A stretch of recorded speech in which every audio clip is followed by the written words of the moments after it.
কি অবস্থা, কেমন আছেন সবাই? আশা করি সকলে ভালো আছেন, সুস্থ আছেন। যারা আমাদের সাথে ক্লাসে যুক্ত হয়েছেন সবাইকে ক্লিয়ারলি শুনতে এবং দেখতে পাচ্ছেন?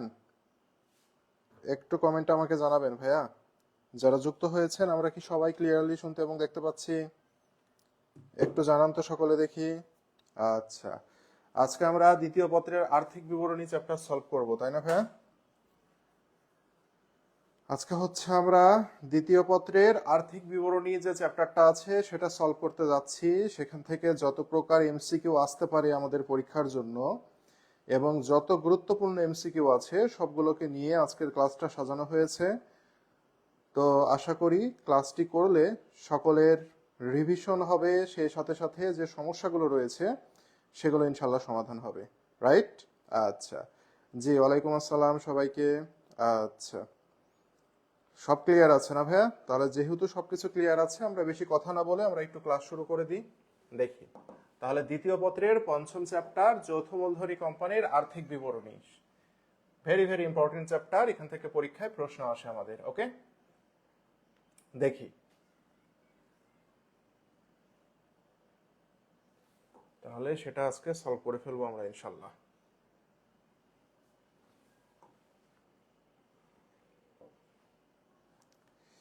কই কারো কমেন্ট? ওকে, দেখি গতকালকের ক্লাসের পিডিএফ পেয়েছেন সবাই? বাসায় সলভ করে শেষ করেছেন নাকি অবস্থা?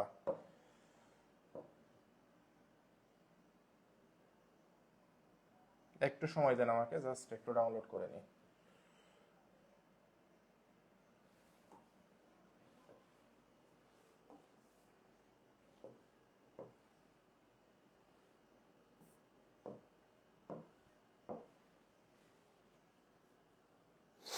ওকে, জি স্যার, ক্লিয়ার। ওকে, ভেরি গুড। এই চ্যাপ্টারে কি সেকেন্ড পার্টও হবে? এই চ্যাপ্টারে 5-এ কি সেকেন্ড পার্টও হবে? হ্যাঁ, চ্যাপ্টার 5 তো সেকেন্ড পার্টেরই, দ্বিতীয় পত্রেরই তো চ্যাপ্টার 5 ভাই। প্রথম পত্রের না তো, দ্বিতীয় পত্রেরই চ্যাপ্টার 5। ওকে, তাহলে দেখি যৌথ মূলধনী কোম্পানির আর্থিক বিবরণী এমসিকিউ ক্লাস। আজকে আমরা তাহলে ক্লাস শুরু করি। দেখেন, এই যে দেখেন, হ্যাঁ কি বলেছে আমরা যদি একটু পড়ি প্রশ্নটা। আর্থিক বিবরণী কত সময়ের জন্য তৈরি করা হয়? হ্যাঁ, আর্থিক বিবরণী কি বলেছে, কত সময়ের জন্য আমরা আর্থিক বিবরণী তৈরি করি। এটার উত্তর কি হবে দেখি, কে বলতে পারে ভাইয়া? এটার উত্তর আপনারা আগে করেন, তারপর আমি ব্যাখ্যা করব। 1 নাম্বার, হ্যাঁ 1 নাম্বার দিয়ে উত্তর লিখবেন। ক, খ, গ না ঘ? বলেন কে বলতে পারে? হ্যাঁ, এই বলেন এটার উত্তর কি হবে? একের উত্তর কত হবে দেখি, উত্তর করেন দেখি। সবাই কমেন্ট করেন যে এক নম্বর প্রশ্নের উত্তর কত হবে, দেখি কে বলতে পারে। 1 নম্বর প্রশ্নের উত্তর কত হবে? দ্রুত দ্রুত উত্তর করেন দেখি। একের উত্তর কত হবে? 1 বছরের জন্য, 6 মাসের জন্য, 1 মাসের জন্য আর যে কোনো উপযুক্ত সময়ের জন্য। একের উত্তর কত হবে? রেশমি চাই বলছে ক নাম্বার। বাকিরা দেখি। সাবরিনা ইসলাম ইভা বলছে ক নাম্বার। আচ্ছা, বাকিরা দেখি। আর 2-1 জন উত্তর করেন দেখি। সামিয়া জান্নাত বলছে 1 নাম্বার, সাদিয়া আক্তার বলছে 1 নাম্বার। আর কই সবাই 1 নাম্বার? হ্যাঁ, একের ক না, উত্তর ভুল হয়েছে। একের ক হবে না। হ্যাঁ, দেখেন আপনারা পরীক্ষায় ভুল করেন কি করে, দেখেন আমার কথা খুব ভালো মতো শোনেন। এটার উত্তর হবে যে কোনো সময় উপযুক্ত, যে কোনো উপযুক্ত সময়ের জন্য আমরা আর্থিক বিবরণী প্রস্তুত করে থাকি। কেন শোনেন, ভালো করে শুনেন। একের উত্তর হবে ডি। একের রাইট উত্তর হচ্ছে ডি। এটা দেখেন দিনাজপুর বোর্ড 19-এ আসা প্রশ্ন, খুব মনোযোগ দিয়ে শোনেন। আর্থিক বিবরণী কত সময়ের জন্য প্রস্তুত করা হয়? এটার উত্তর হচ্ছে হিসাবকালের জন্য। হ্যাঁ, হিসাবকালের জন্য আমরা এটা প্রস্তুত করি। হ্যাঁ, হিসাবকাল অনুযায়ী প্রস্তুত করি। কি অনুযায়ী? হিসাবকাল অনুযায়ী আমরা প্রস্তুত করি, মনে থাকবে। আর্থিক বিবরণী আমরা হিসাবকাল অনুযায়ী প্রস্তুত করি। তো একটি প্রতিষ্ঠানের হিসাবকাল 1 বছরের মধ্যে যে কোনো সময় হতে পারে, কিন্তু হিসাবকাল কখনো 1 বছরের বেশি হয় না। তো 1 বছরের মধ্যে যে কোনো সময় মানে কি ভাইয়া? হিসাবকাল 1 মাস হতে পারে, হিসাবকাল 2 মাস হতে পারে, 3 মাস হতে পারে, 6 মাস হতে পারে, 8 মাস হইতে পারে, 9 মাস হতে পারে, সর্বোচ্চ 12 মাস বা 1 বছর হতে পারে। বুঝতে পেরেছি? তাহলে আর্থিক বিবরণী আমরা তৈরি করব কত সময়ের জন্য? এটা হচ্ছে হিসাবকাল অনুযায়ী। অর্থাৎ যে প্রতিষ্ঠান যত সময়কে হিসাবকাল মনে করবে 1 বছরের মধ্যে, সে অনুযায়ী আমরা আর্থিক বিবরণী প্রস্তুত করব সেই সময়ের জন্য। বোঝা গেছে? তো এর মধ্যে নরমালি 1 বছরের জন্য হয়ে থাকে হিসাবকাল, নরমালি 1 বছরের জন্য হয়ে থাকে, কিন্তু সব সময় না। হিসাবকাল যে কোনো সময় হতে পারে, যে কোনো সময়ের জন্য আমরা আর্থিক বিবরণী প্রস্তুত করতে পারি।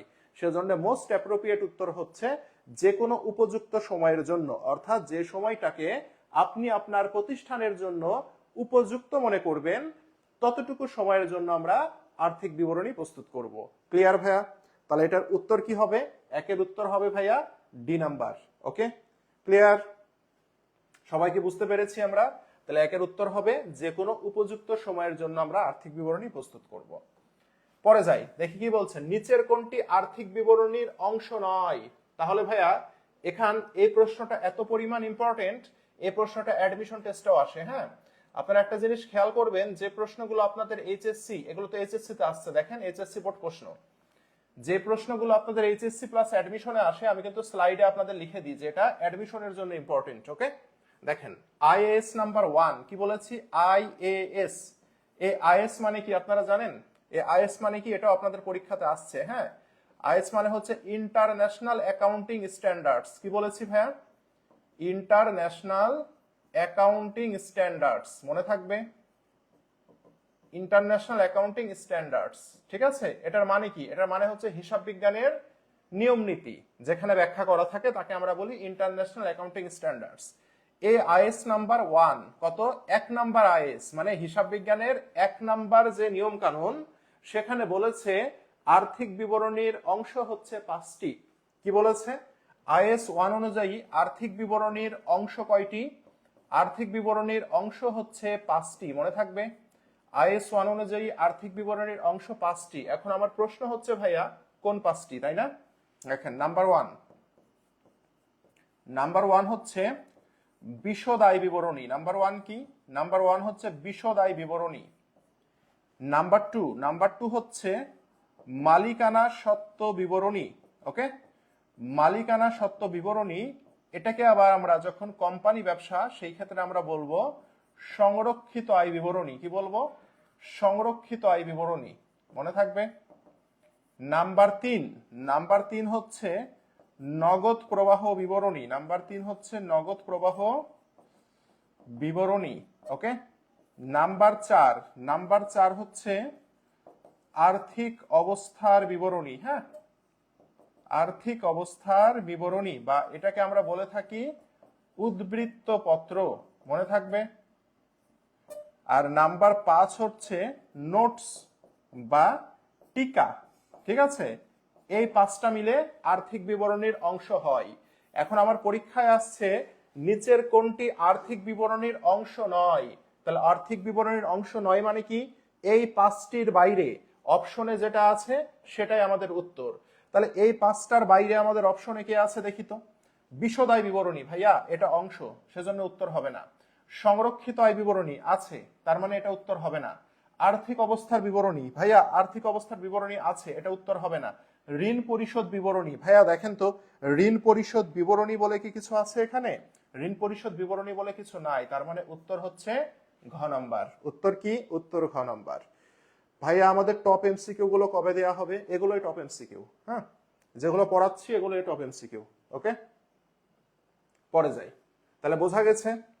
এরপরে আমরা দেখতে পাচ্ছি আমাদেরকে একটা উদ্দীপক দিয়েছে। কি দিয়েছে? আমাদেরকে একটা উদ্দীপক দিয়েছে। উদ্দীপকের এখন প্রশ্নে কি চেয়েছে আমরা একটু দেখি। উদ্দীপকের প্রশ্নে বলছে মোট লাভের পরিমাণ কত? তাহলে এই প্রশ্নগুলো আপনাদের জন্য ইম্পর্টেন্ট। আর্থিক বিবরণী থেকে এই প্রশ্নগুলো ইম্পর্টেন্ট, প্রথম পত্রেও কাজে লাগবে, দ্বিতীয় পত্রেও কাজে লাগবে। ঠিক আছে, এখন দেখি আমরা কি বলেছে। মোট লাভ নির্ণয় করতে বলেছে, তাই না? এটা চট্টগ্রাম বোর্ডে আসা প্রশ্ন এবং এই প্রশ্নগুলো অনেকগুলো বোর্ডে আসছে। ওকে, দেখেন মোট লাভ নির্ণয় করতে বলেছে, রাইট? তাহলে প্রশ্নে কি দিয়েছে? প্রশ্নে আমরা দেখতে পাচ্ছি বিক্রয়ের পরিমাণ দেয়া আছে, পরিচালন ব্যয় দেয়া আছে, অপরিচালন আয় দেয়া আছে, বিক্রিত পণ্যের ব্যয়ের উপরে কি বলেছে? 25% লাভে বিক্রয় করেন, তাই না? তাহলে আমাকে বলেছে কি? আমাকে বলেছে মোট লাভ কত। এখন একটা জিনিস আমাদেরকে জানতে হবে ভাইয়া, খুব ভালো করে শুনবেন। হ্যাঁ, প্রশ্নটা একটু ক্রিটিক্যাল আছে, খুব মনোযোগ দিয়ে আমার কথা শুনেন। দেখেন এই প্রশ্নটা আমরা দুইটা ভাবে নির্ণয় করতে পারি। কয়টা ভাবে? দুইটা ভাবে নির্ণয় করতে পারি। মোট লাভ নির্ণয় আমরা কোথায় করি? মোট লাভ নির্ণয় আমরা বিশদায় বিবরণীতে করি, তাই না? তো বিশদায় বিবরণীতে আমরা মোট লাভ নির্ণয় করতে কি করি আপনাদের মনে আছে? বিশদায় বিবরণীতে আমরা বিক্রয়, তাই না, এই যে বিক্রয়, বিক্রয় থেকে আমরা কি করি বলেন তো? বিক্রয় থেকে আমরা মাইনাস করি কাকে? বিক্রয় থেকে আমরা মাইনাস করি বিক্রিত পণ্যের ব্যয়কে মাইনাস করি, তাই না? তাহলে আমরা বিক্রয় থেকে বিক্রিত পণ্যের ব্যয়কে মাইনাস করলে কি পাই? মোট লাভ পাই। এটাই তো করি নাকি? ভালো কথা। এখন একটা জিনিস খেয়াল করেন আপনি ভাইয়া, এই প্রশ্নে বিক্রয়ের পরিমাণ তারা দিয়ে দিয়েছে কত টাকা? 8 লাখ টাকা।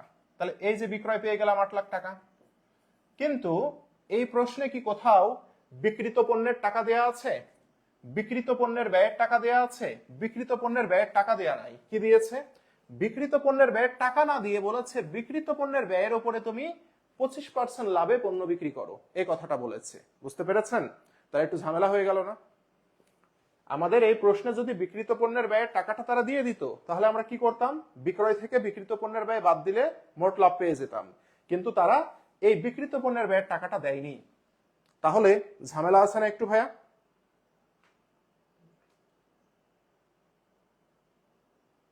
তাহলে এটা একটু কি ঝামেলা আছে না? এটা একটু ঝামেলা আছে ভাইয়া। তাহলে দেখি আমরা এটাকে কিভাবে সলভ করতে পারি। দেখেন, এখানে বলেছে বিক্রিত পণ্যের ব্যয়ের উপর 25% লাভ। কার উপর? বিক্রিত পণ্যের ব্যয়ের উপর। হ্যাঁ, আমি একটা টেকনিক শেখাই দিচ্ছি, এটা খুব সুন্দর করে মাথার মধ্যে রাখেন। কার উপর? বিক্রিত পণ্যের ব্যয়ের উপর। যার উপরে পার্সেন্টেজের মান দেয়া থাকে, আমি কি বলেছি? যার উপরে পার্সেন্টেজের মান দেয়া থাকে তার মান হচ্ছে 100। যদি বলে আপনার উপর, আপনার নাম কি? সাপোজ কে ক্লাস করছে দেখি তো। আচ্ছা, ক্লাস করছে সাপোজ ধরেন, আমি দেখতে পাচ্ছি এখানে কে কমেন্ট করেছে? সজীব মজুমদার। যদি বলে সজীব মজুমদারের উপরে 25% লাভ, তাহলে কার উপর বলেছে? সজীব মজুমদারের উপর। তাহলে সজীব মজুমদারের মান হচ্ছে 100 হবে। ওকে, এখানে কিসের উপরে বলেছে? এখানে বলেছে বিক্রিত পণ্যের ব্যয়ের উপর 25% লাভ। তার মানে এই যে বিক্রিত পণ্যের ব্যয়, এই বিক্রিত পণ্যের ব্যয়ের মান হবে 100। মনে থাকবে? আজকে থেকে এটা মনে রাখেন, অ্যাকাউন্টিং ইজি হয়ে যাবে এই ধরনের প্রশ্ন ক্যালকুলেশন করা। যার উপরে পার্সেন্টেজ দেয়া থাকে তার মান হবে 100। ঠিক আছে, এরপরে আসি। এই ক্লাসের যে টপিকে ক্লাস হবে এর বাইরে কথা বললে গ্রুপ থেকে ব্যান খাবেন। যে কথা বলবেন এবং যে উত্তর করবেন, ঠিক আছে? এগুলো আইজারা মেজাজ নষ্ট করবেন না আমার। হ্যাঁ, ক্লাসে আমি কষ্ট করে পড়াচ্ছি, আইজারা জিনিসে কমেন্ট করছেন, এগুলো করবেন না। ওকে, বিক্রিত পণ্যের ব্যয়ের উপরে 25% লাভ, তার মানে বিক্রিত পণ্যের ব্যয় 100, লাভ কি বলেছে দেখেন তো? 25%, তাই না? তাহলে আমরা লিখবো লাভের মান হচ্ছে কত? লাভের মান হচ্ছে 25। ওকে, এখন দেখেন এতটুকু করার পরে আমাদের প্রশ্নে কি আছে? বিক্রয় আছে না? এই যে বিক্রয়ের টাকা দেয়া আছে। কিসের টাকা দেয়া আছে? বিক্রয়ের টাকা দেয়া আছে। আছে তো নাকি? এখন আমরা কি জানি জানেন? বিক্রয় নির্ণয় করতে হবে আমাদেরকে। কি নির্ণয় করতে হবে? বিক্রয় নির্ণয় করতে হবে। বিক্রিত পণ্যের ব্যয়ের সাথে লাভকে যখন যোগ করে দিব, বিক্রিত পণ্যের ব্যয়ের সাথে লাভকে যখন যোগ করে দিব তখন আমরা বিক্রয় পাবো। তাহলে বিক্রয়ের মান কত হবে? 125 হবে না? বিক্রয়ের মান কত হবে? 125। এখন এই যে 125 বিক্রয় সমান, প্রশ্নে আমার কত টাকা দেয়া আছে? 8 লক্ষ টাকা দেয়া আছে না ভাইয়া? বলেন তো, 8 লক্ষ টাকা দেয়া আছে না? আমি আবারও একটু রিপিট করি, এটা যদি আপনি শিখতে পারেন আপনার অ্যাকাউন্টিং এর এই প্রশ্নগুলো সলভ করা ইজি হয়ে যাবে। অ্যাডমিশন টেস্টে প্রতিটা ভার্সিটিতে এই প্রশ্ন পাবেন, বোর্ড পরীক্ষায় আপনি এই প্রশ্ন পাবেন। দেখেন বোর্ড পরীক্ষা আপনি খুললে, টেস্ট পেপার খুললে দেখবেন অহরহ এই প্রশ্নগুলো আসছে। তাহলে আমি কি বলেছি আপনাকে? আমি বলেছি যার উপরে পার্সেন্টেজ দেয়া থাকবে তার মান হবে 100। বিক্রিত পণ্যের ব্যয়ের উপরে পার্সেন্টেজ দেয়া আছে, তাই বিক্রিত পণ্যের ব্যয়ের মান 100। কিসের পার্সেন্টেজ? লাভের পার্সেন্টেজ। তার মানে লাভের মান কি?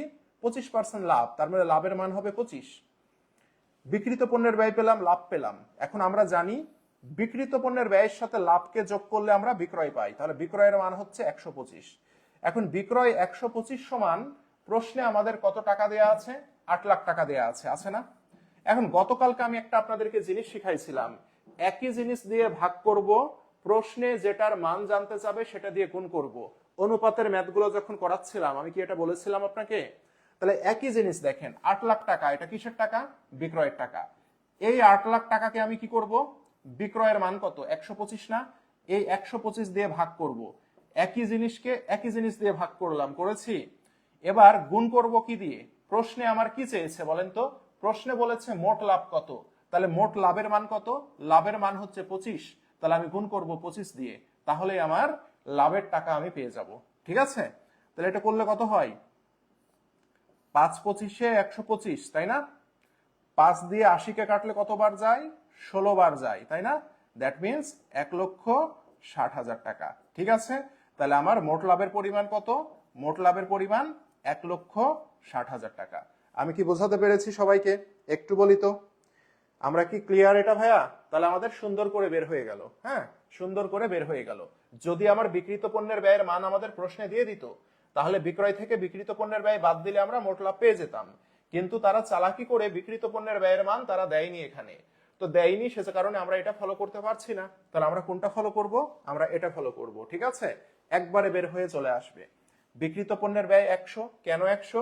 কারণ বিক্রিত পণ্যের ব্যয়ের উপরে পার্সেন্টেজ দেওয়া আছে, যার উপরে পার্সেন্টেজ দেওয়া থাকবে তার মান 100। আজকে থেকে এটা মাথায় রাখবেন। কিসের পার্সেন্টেজ দেওয়া আছে? লাভের পার্সেন্টেজ দেওয়া আছে, তাই লাভ হচ্ছে 25। তাহলে বিক্রিত পণ্যের ব্যয়ের সাথে লাভকে যোগ করলে আমরা বিক্রয় পাই, তাহলে বিক্রয়ের মান কত? বিক্রয়ের মান 125। এখন এই বিক্রয়ের মান 125 সমান কত টাকা দিয়েছে তারা? 8 লাখ টাকা দিয়ে দিয়েছে, তাই না? তাহলে এখন আমার কাজ কি হবে? বিক্রয়কে বিক্রয় দিয়ে ভাগ করব, একই জিনিসকে একই জিনিসের মান দিয়ে ভাগ করতে হবে। 8 লাখ টাকাকে 125 দিয়ে ভাগ করলাম। প্রশ্নে কিসের মান জানতে চেয়েছে? প্রশ্নে বলেছে মোট লাভ কত। যেহেতু মোট লাভ জানতে চেয়েছে, তাহলে মোট লাভের মান দ্বারা কি করব? গুণ করব। ভাইয়া, প্রশ্নে যদি আপনাকে বলতো বিক্রিত পণ্যের ব্যয়ের মান কত, এটাও জিজ্ঞাসা করতে পারতো না? এটাও কিন্তু জিজ্ঞাসা করতে পারতো। তাহলে আমি গুণ দিতাম কত দিয়ে বলেন তো? এই যে বিক্রিত পণ্যের ব্যয়, বিক্রিত পণ্যের ব্যয়ের মান কত? 100, তখন আমি গুণ লাগাইতাম এখানে 100 দিয়ে। সবাই কি বুঝতে পেরেছি? সবাই কি বুঝতে পেরেছি?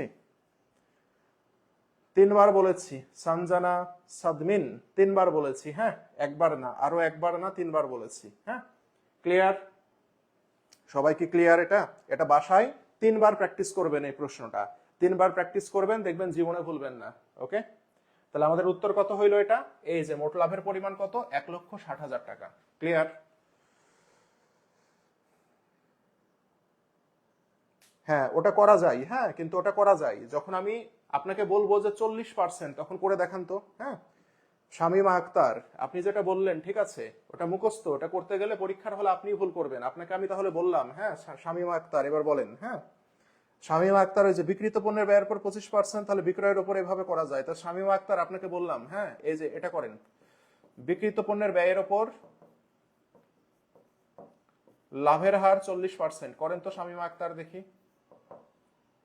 এটা করেন এবার, দেখি শামীমা আক্তার উত্তর করেন আমাকে। হ্যাঁ, উত্তর করবেন।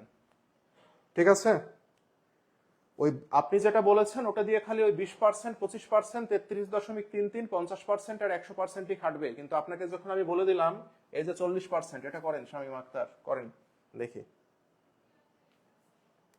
শামীমা আক্তার কমেন্ট করেন আমাকে। হ্যাঁ, কমেন্ট করেন। আপনাকে আমি লো করার জন্য কথাটা বললাম না, আমি আপনাকে এই কারণে কথাটা বললাম, যেটা শিখবেন সেটা একটা মেথড শিখবেন, এমন মেথড শিখবেন যেটা দিয়ে সব প্রশ্ন সলভ করা যায়।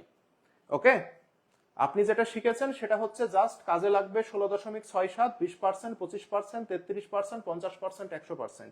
এই 6টা পার্সেন্টেজের বাইরে যে প্রশ্ন আসবে না তার কোনো গ্যারান্টি আছে? আপনি টেস্ট পেপার খুলে দেখেন, এই 6টা প্রশ্নের বাইরেও প্রশ্ন আসছে, তখন আপনি কেমনে সলভ করবেন বলেন? তো যে জিনিসটা শিখবেন এমন একটা জিনিস শিখেন যেটা দিয়ে আপনার সব প্রশ্ন সমাধান করা যায়। এই যে 40%, আমি 40% দিলাম আপনাকে, সলভ করে দেখান তো শামীমা, দেখি। আর পারবেন না। এই কারণে আমাদের দেখবেন এইচএসসি পাস করবে ছেলে মেয়ে 1,50,000, ভার্সিটিতে সিট আছে সব মিলে 5,000। বুঝতে পেরেছেন? তো ওই 5,000 কারা হবে? যারা অ্যাকচুয়াল জিনিসটা শিখবে। আর ওই অ্যাকচুয়াল জিনিসটা আমি যেটা শিখাইলাম এটা আপনাকে সবাই শিখাবেও না, এবং খুব অল্প মানুষই জানি। ওকে, এবার আসি। হ্যাঁ, তো এটাই হচ্ছে আমাদের বৈশিষ্ট্য, আমরা যেটা শিখাবো একটা জিনিস শিখাবো, একটা জিনিস দিয়ে সব হয়ে যাবে। হ্যাঁ, এটা আপনি 200% দিয়ে করেন, আমি যেটা শিখাইলাম 200% দিয়ে করেন। চট্টগ্রাম ইউনিভার্সিটিতে একবার প্রশ্ন আসছে, বিক্রিত পণ্যের ব্যয়ের উপরে লাভের হার 300%, চট্টগ্রাম ভার্সিটিতে প্রশ্ন আসছে। আপনাদেরও প্রশ্ন আসছে, এই প্রশ্নটা আপনাদের এইচএসসি তেও আসছে। দেখেন, অপরিচালন আয় বৃদ্ধি পেয়ে 40,000 টাকা হলে বিশদায় বিবরণীর উপরে কি প্রভাব পড়বে? দেখেন, অপরিচালন আয় বলেছে না, মনে রাখবেন অপরিচালন আয়। অপরিচালন আয়ের প্রভাব থাকে নিট লাভের উপরে। কার উপরে? নিট লাভের উপরে। কারণ অপরিচালন আয় ব্যয় প্লাস মাইনাস করে আমরা নিট লাভ নির্ণয় করি, মনে থাকবে। তাহলে অপরিচালন আয় এবং অপরিচালন ব্যয় এই দুইটাকে প্লাস মাইনাস করে আমরা নিট লাভ নির্ণয় করি। বুঝতে পেরেছেন ভাইয়া? বুঝতে পেরেছেন? তাহলে অপরিচালন আয় এবং ব্যয় প্লাস মাইনাস করে আমরা নিট লাভ নির্ণয় করি। কি বলেছে? অপরিচালন আয় বৃদ্ধি পেয়েছে। ভাইয়া বলেন তো, অপরিচালন আয় যদি বৃদ্ধি পায়, আয় বৃদ্ধি পেলে নিট লাভও বৃদ্ধি পাবে না? বলেন তো, আয় যদি আমাদের বৃদ্ধি পায় তাহলে নিট লাভও বৃদ্ধি পাবে না? তাহলে এটাই আমাকে বলেছে বিশদায় বিবরণীতে কি প্রভাব পড়বে। তাহলে আমরা কি বলতে পারবো? আমরা বলতে পারবো অপরিচালন আয় বৃদ্ধি পেয়ে 40,000 হয়েছে, তাই না? তা আগে কত ছিল? উদ্দীপকে আমাদের অপরিচালনায় কত ছিল? উদ্দীপকে আমাদের অপরিচালনায় কত? এই যে অপরিচালনায় ছিল কত টাকা? 30,000 টাকা। এখন সেটি বৃদ্ধি পেয়ে কত টাকা হয়েছে? এখন সেটা বৃদ্ধি পেয়ে 40,000 টাকা হয়েছে। আগে ছিল 30,000, বৃদ্ধি পেয়ে হয়েছে কত? 40,000। তার মানে বৃদ্ধি পেয়েছে কত? 10,000 টাকা বৃদ্ধি পেয়েছে। তাহলে অপরিচালনায় যদি বৃদ্ধি পাই, নিট লাভও কি হবে? নিট লাভও বৃদ্ধি পাবে, তাই না? এখন প্রশ্ন হচ্ছে নিট লাভ কত টাকা বৃদ্ধি পাবে? ভাইয়া এই যে অপরিচালনায় যত টাকা বৃদ্ধি পেয়েছে তত টাকাই কত বৃদ্ধি পেয়েছে? 10,000 টাকা। দ্যাট মিনস আমার নিট লাভও 10,000 টাকা বৃদ্ধি পাবে। তাহলে এটা কি পরিচালন মুনাফা? না। পরিচালন মুনাফা? না। নিট মুনাফা 10,000 টাকা বৃদ্ধি পাবে। উত্তর হবে গ নম্বর। উত্তর হবে কয় নাম্বার? উত্তর হবে গ নম্বর। ঠিক আছে, 4-এর গ। Very good. 4-এর উত্তর হবে গ নাম্বার। অপরিচালন আয় ব্যয়ের সাথে পরিচালন মুনাফার সম্পর্ক নাই। অপরিচালন আয় ব্যয়ের সাথে সম্পর্ক হচ্ছে নিট মুনাফার। বুঝতে পেরেছেন? শোনেন আগে সঞ্জনা, পরে যাই। মোট লাভ দিয়েছে, নিট লাভ দিয়েছে, বিক্রয় ও বিতরণ ব্যয় দিয়েছে, প্রশাসনিক ব্যয় কত? Very good. তাহলে এই প্রশ্নটা আপনাদের ইদানিং বোর্ড পরীক্ষায় প্রচুর পরিমাণে আসছে। একটা জিনিস মনে রাখবেন, বিষয়টা হচ্ছে এইরকম, দেখেন মোট লাভ, হ্যাঁ, এই যে মোট লাভ, এই মোট লাভের সাথে এই মোট লাভ আছে কত? 1,50,000। হ্যাঁ, এই মোট লাভ থেকে আমরা পরিচালন ব্যয়গুলোকে মাইনাস করি না? তো পরিচালন ব্যয় কোনগুলো? বিক্রয় ও বিতরণ ব্যয় এবং প্রশাসনিক ব্যয়, এই দুইটাকে বলা হয় পরিচালন ব্যয়। তাহলে এখান থেকে আমরা মাইনাস করি কাকে? এখান থেকে আমরা মাইনাস করি বিক্রয় ব্যয়। হ্যাঁ, তো সেই বিক্রয় ব্যয় কত দেয়া আছে? সেই বিক্রয় ব্যয় দেয়া আছে 30,000 টাকা। তাহলে এটা মাইনাস করলে থাকে কত? থাকে হচ্ছে 1,20,000 টাকা। ওকে, এই 1,20,000 টাকা থেকে আমরা মাইনাস করব কাকে? আমরা মাইনাস করব প্রশাসনিক ব্যয়কে। কাকে? প্রশাসনিক ব্যয়কে। এখন এই প্রশাসনিক ব্যয় কত হবে এটাই আপনার এখানে জানতে চেয়েছে, ঠিক আছে? মাইনাস করলে আমরা পাবো কি? মাইনাস করলে আমরা পাবো হচ্ছে নিট লাভ। মাইনাস করলে আমরা কি পাবো? আমরা নিট লাভ পাবো। তো এই নিট লাভটা তারা বলে দিয়েছে, দেখেন কত টাকা? নিট লাভ হচ্ছে 80,000 টাকা। নিট লাভ কত? 80,000 টাকা। এই হচ্ছে ঘটনা। তাহলে এখানে আমরা দেখতে পাচ্ছি আছে কত? 1,20,000, আর এখানে নিট লাভ আছে কত? 80,000। তাহলে এই জায়গাতে কত টাকা বসবে? এই প্রশাসনিক ব্যয় কত টাকা এটা আপনাকে জিজ্ঞাসা করেছে। দেখেন এই যে প্রশাসনিক ব্যয় কত টাকা, তাহলে আমরা কি করব? 1,20,000 থেকে 80,000-কে কি করে দিব? মাইনাস করে দিব। 1,20,000 থেকে 80,000-কে মাইনাস করে দিব। তাহলে থাকে কত? 40,000 টাকা। এই 40,000 টাকাই হচ্ছে আমাদের প্রশাসনিক ব্যয়। এই 40,000 টাকাই কি? প্রশাসনিক ব্যয়। তাহলে আমরা কি শিখলাম? এই অঙ্কের মেন ফরম্যাটিংটা কি? মেন ফরম্যাটিং হচ্ছে মোট লাভ। মোট লাভ থেকে বিক্রয় ব্যয় এবং প্রশাসনিক ব্যয়কে যদি আমরা মাইনাস করি তাহলে আমরা পাই হচ্ছে নিট লাভ। তাহলে এই প্রশ্নে মোট লাভ দিয়েছে, বিক্রয় ব্যয় দিয়েছে, প্রশাসনিক ব্যয় তারা দেয়নি, না দিয়ে বলছে নিট লাভ কত। তাহলে আমরা কি করব? আমরা এই টাকাটা থেকে এই টাকাকে মাইনাস করে দিলে প্রশাসনিক ব্যয় পেয়ে যাব। সেম ওয়েতে আমাকে যদি বলতো কি? সেম ওয়েতে আমাকে যদি প্রশাসনিক ব্যয় দিয়ে আমাকে যদি বলতো বিক্রয় ব্যয় কত টাকা হবে, তাহলে কি আমরা বের করতে পারতাম? ভাইয়া বলেন তো। সেম ওয়েতে আমাকে যদি প্রশাসনিক ব্যয়টা দিয়ে দিত, দিয়ে যদি আপনাকে জিজ্ঞাসা করতো যে বিক্রয় ব্যয়ের পরিমাণ কত হবে, তাহলে কি আমরা বের করতে পারতাম? অবশ্যই পারতাম। একইভাবে বের করতে হতো। ঠিক আছে ভাইয়া, ক্লিয়ার এটা? হ্যাঁ হ্যাঁ হ্যাঁ, দশমিক আসবে, ওটা দশমিক আসবে, সমস্যা নাই। অঙ্ক সেম, সেজন্য দশমিক আসবে। ঠিক আছে, সমস্যা নাই। দেখেন এই যে করের math, very very important, admission plus SSC. করের ম্যাথ, হ্যাঁ, কর। কর পূর্ব লাভের উপরে 10% কর প্রদান করা হয়। কর প্রদানের পরবর্তী লাভ এত টাকা হলে করের পরিমাণ কত? দিনাজপুর বোর্ড 24, এবং এই প্রশ্নটা বোর্ডে অনেকবার আসছে। হ্যাঁ, তো এই করের নিয়মের জন্য একটা জাদুকরি জিনিস শেখাই দিব, ইজিলি পারবেন। ঠিক আছে, দেখেন করের ম্যাথ সলভ করতে হলে আমি যে ফরম্যাটিংটা শেখাবো এই ফরম্যাটিংটা মনোযোগ দিয়ে শোনেন। দেখেন, কর পূর্ব মুনাফা কি বলেছি ভাইয়া? কর পূর্ব মুনাফা। এই কর পূর্ব মুনাফার মান সারা জীবন হবে 100। কর পূর্ব মুনাফার মান কি বলেছি? সারা জীবন হবে 100। এখন কেন 100 হবে ভাইয়া? ভাইয়া, কর প্রদান করতে হয় কর পূর্ব মুনাফার উপর। কার উপর? কর পূর্ব মুনাফার উপর। তো আমি একটু আগে বলেছি না, যার উপর বলবে তার মান 100। তো সেই কারণে কর যেহেতু প্রদান করব কর পূর্ব মুনাফার উপরে, তাই কর পূর্ব মুনাফার মান হবে 100। ওকে, এই কর পূর্ব মুনাফা থেকে মাইনাস যদি আমরা কর করি, করকে যদি মাইনাস করি, তাহলে সেই করের পরিমাণ কি বলেছে দেখেন তো? 10% কর প্রদান করে। তার মানে করের মান কত? 10। তাহলে কর পূর্ব মুনাফা থেকে করকে যদি আমরা মাইনাস করে দিই, তাহলে আমরা কি পাবো?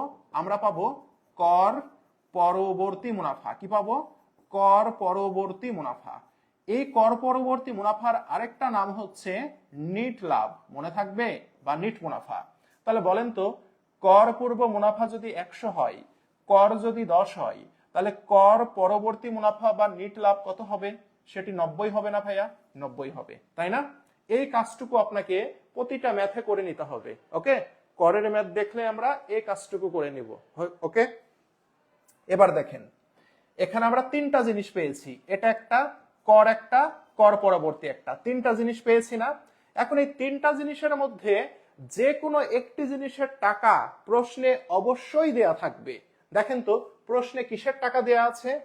কর প্রদানের পরবর্তী পরবর্তী লাভ। তার মানে কি? কর পরবর্তী লাভ, এটার টাকা দেয়া আছে না? কত? 18,000 টাকা। এই যে এটা সমান তাহলে কত?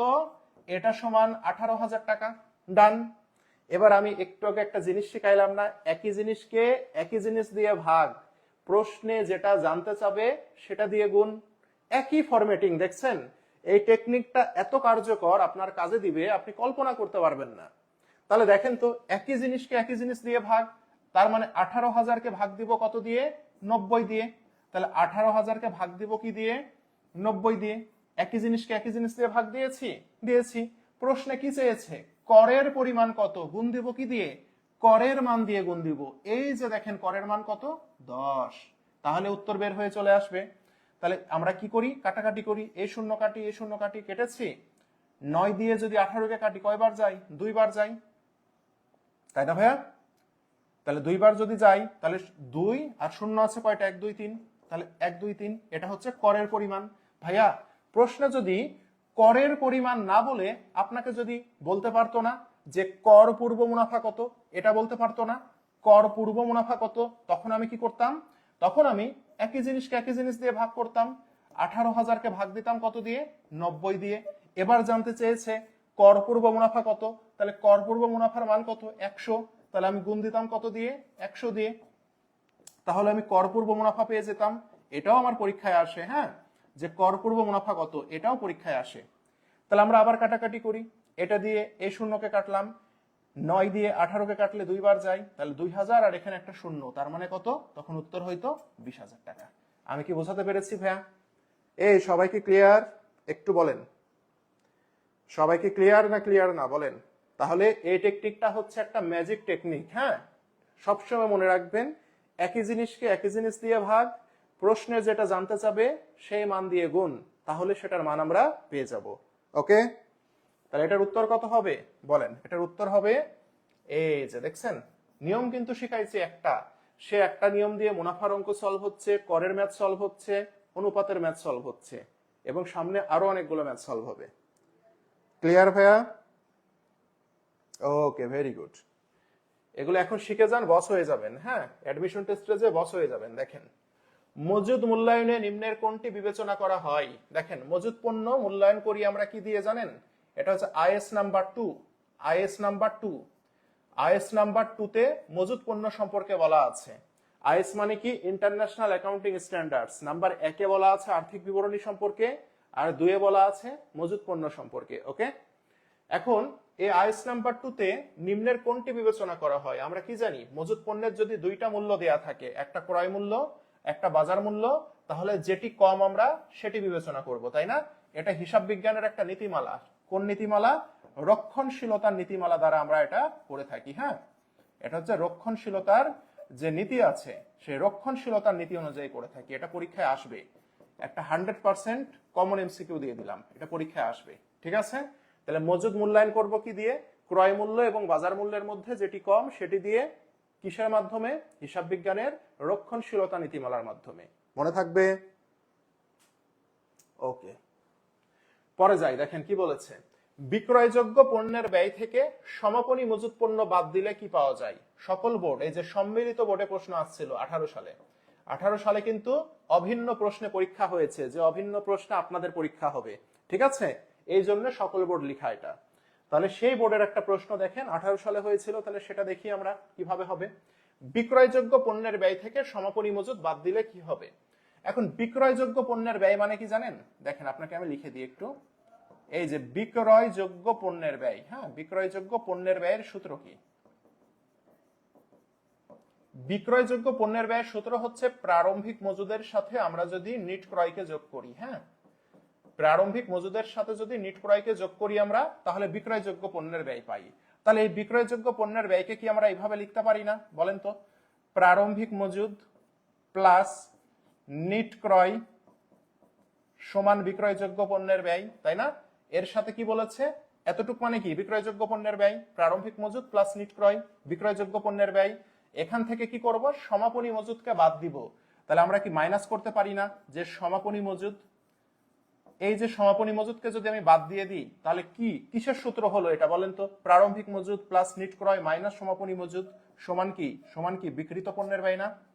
সমান কি বিক্রিত পণ্যের ব্যয় না? তাহলে এটা উত্তর হবে বিক্রিত পণ্যের ব্যয় পাই আমরা, উত্তর ডি নাম্বার। ক্লিয়ার সবাই? সবাই বুঝতে পেরেছি? তাহলে 8 এর উত্তর কি হবে? 8 এর উত্তর হবে ঘ নাম্বার। ঠিক আছে,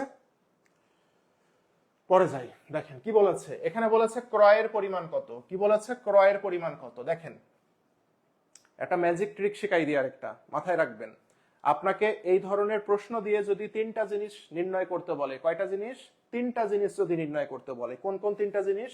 দেখেন, আমরা একটা প্রশ্ন সলভ করে একটা কনসেপ্ট দিয়ে আমরা একাধিক প্রশ্ন সলভ করব। ঠিক আছে, দেখেন আপনাকে যদি বলে ক্রয় নির্ণয় করো, আপনাকে যদি বলে প্রারম্ভিক মজুদ নির্ণয় করো, আপনাকে যদি বলে সমাপনী মজুদ নির্ণয় করো, মনে থাকবে ভাইয়া?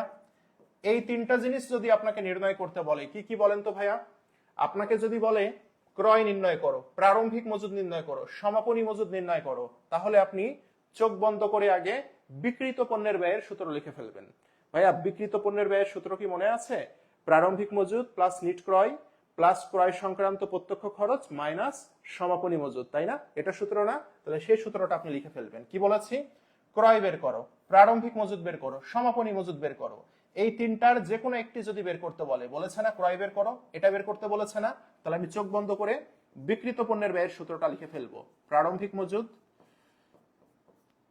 প্লাস ক্রয় বা নিট ক্রয় মাইনাস সমাপনী মজুদ, তাই না? এটা সমান কি? এটা সমান বিক্রিত পণ্যের ব্যয়। লিখে ফেলেছি না?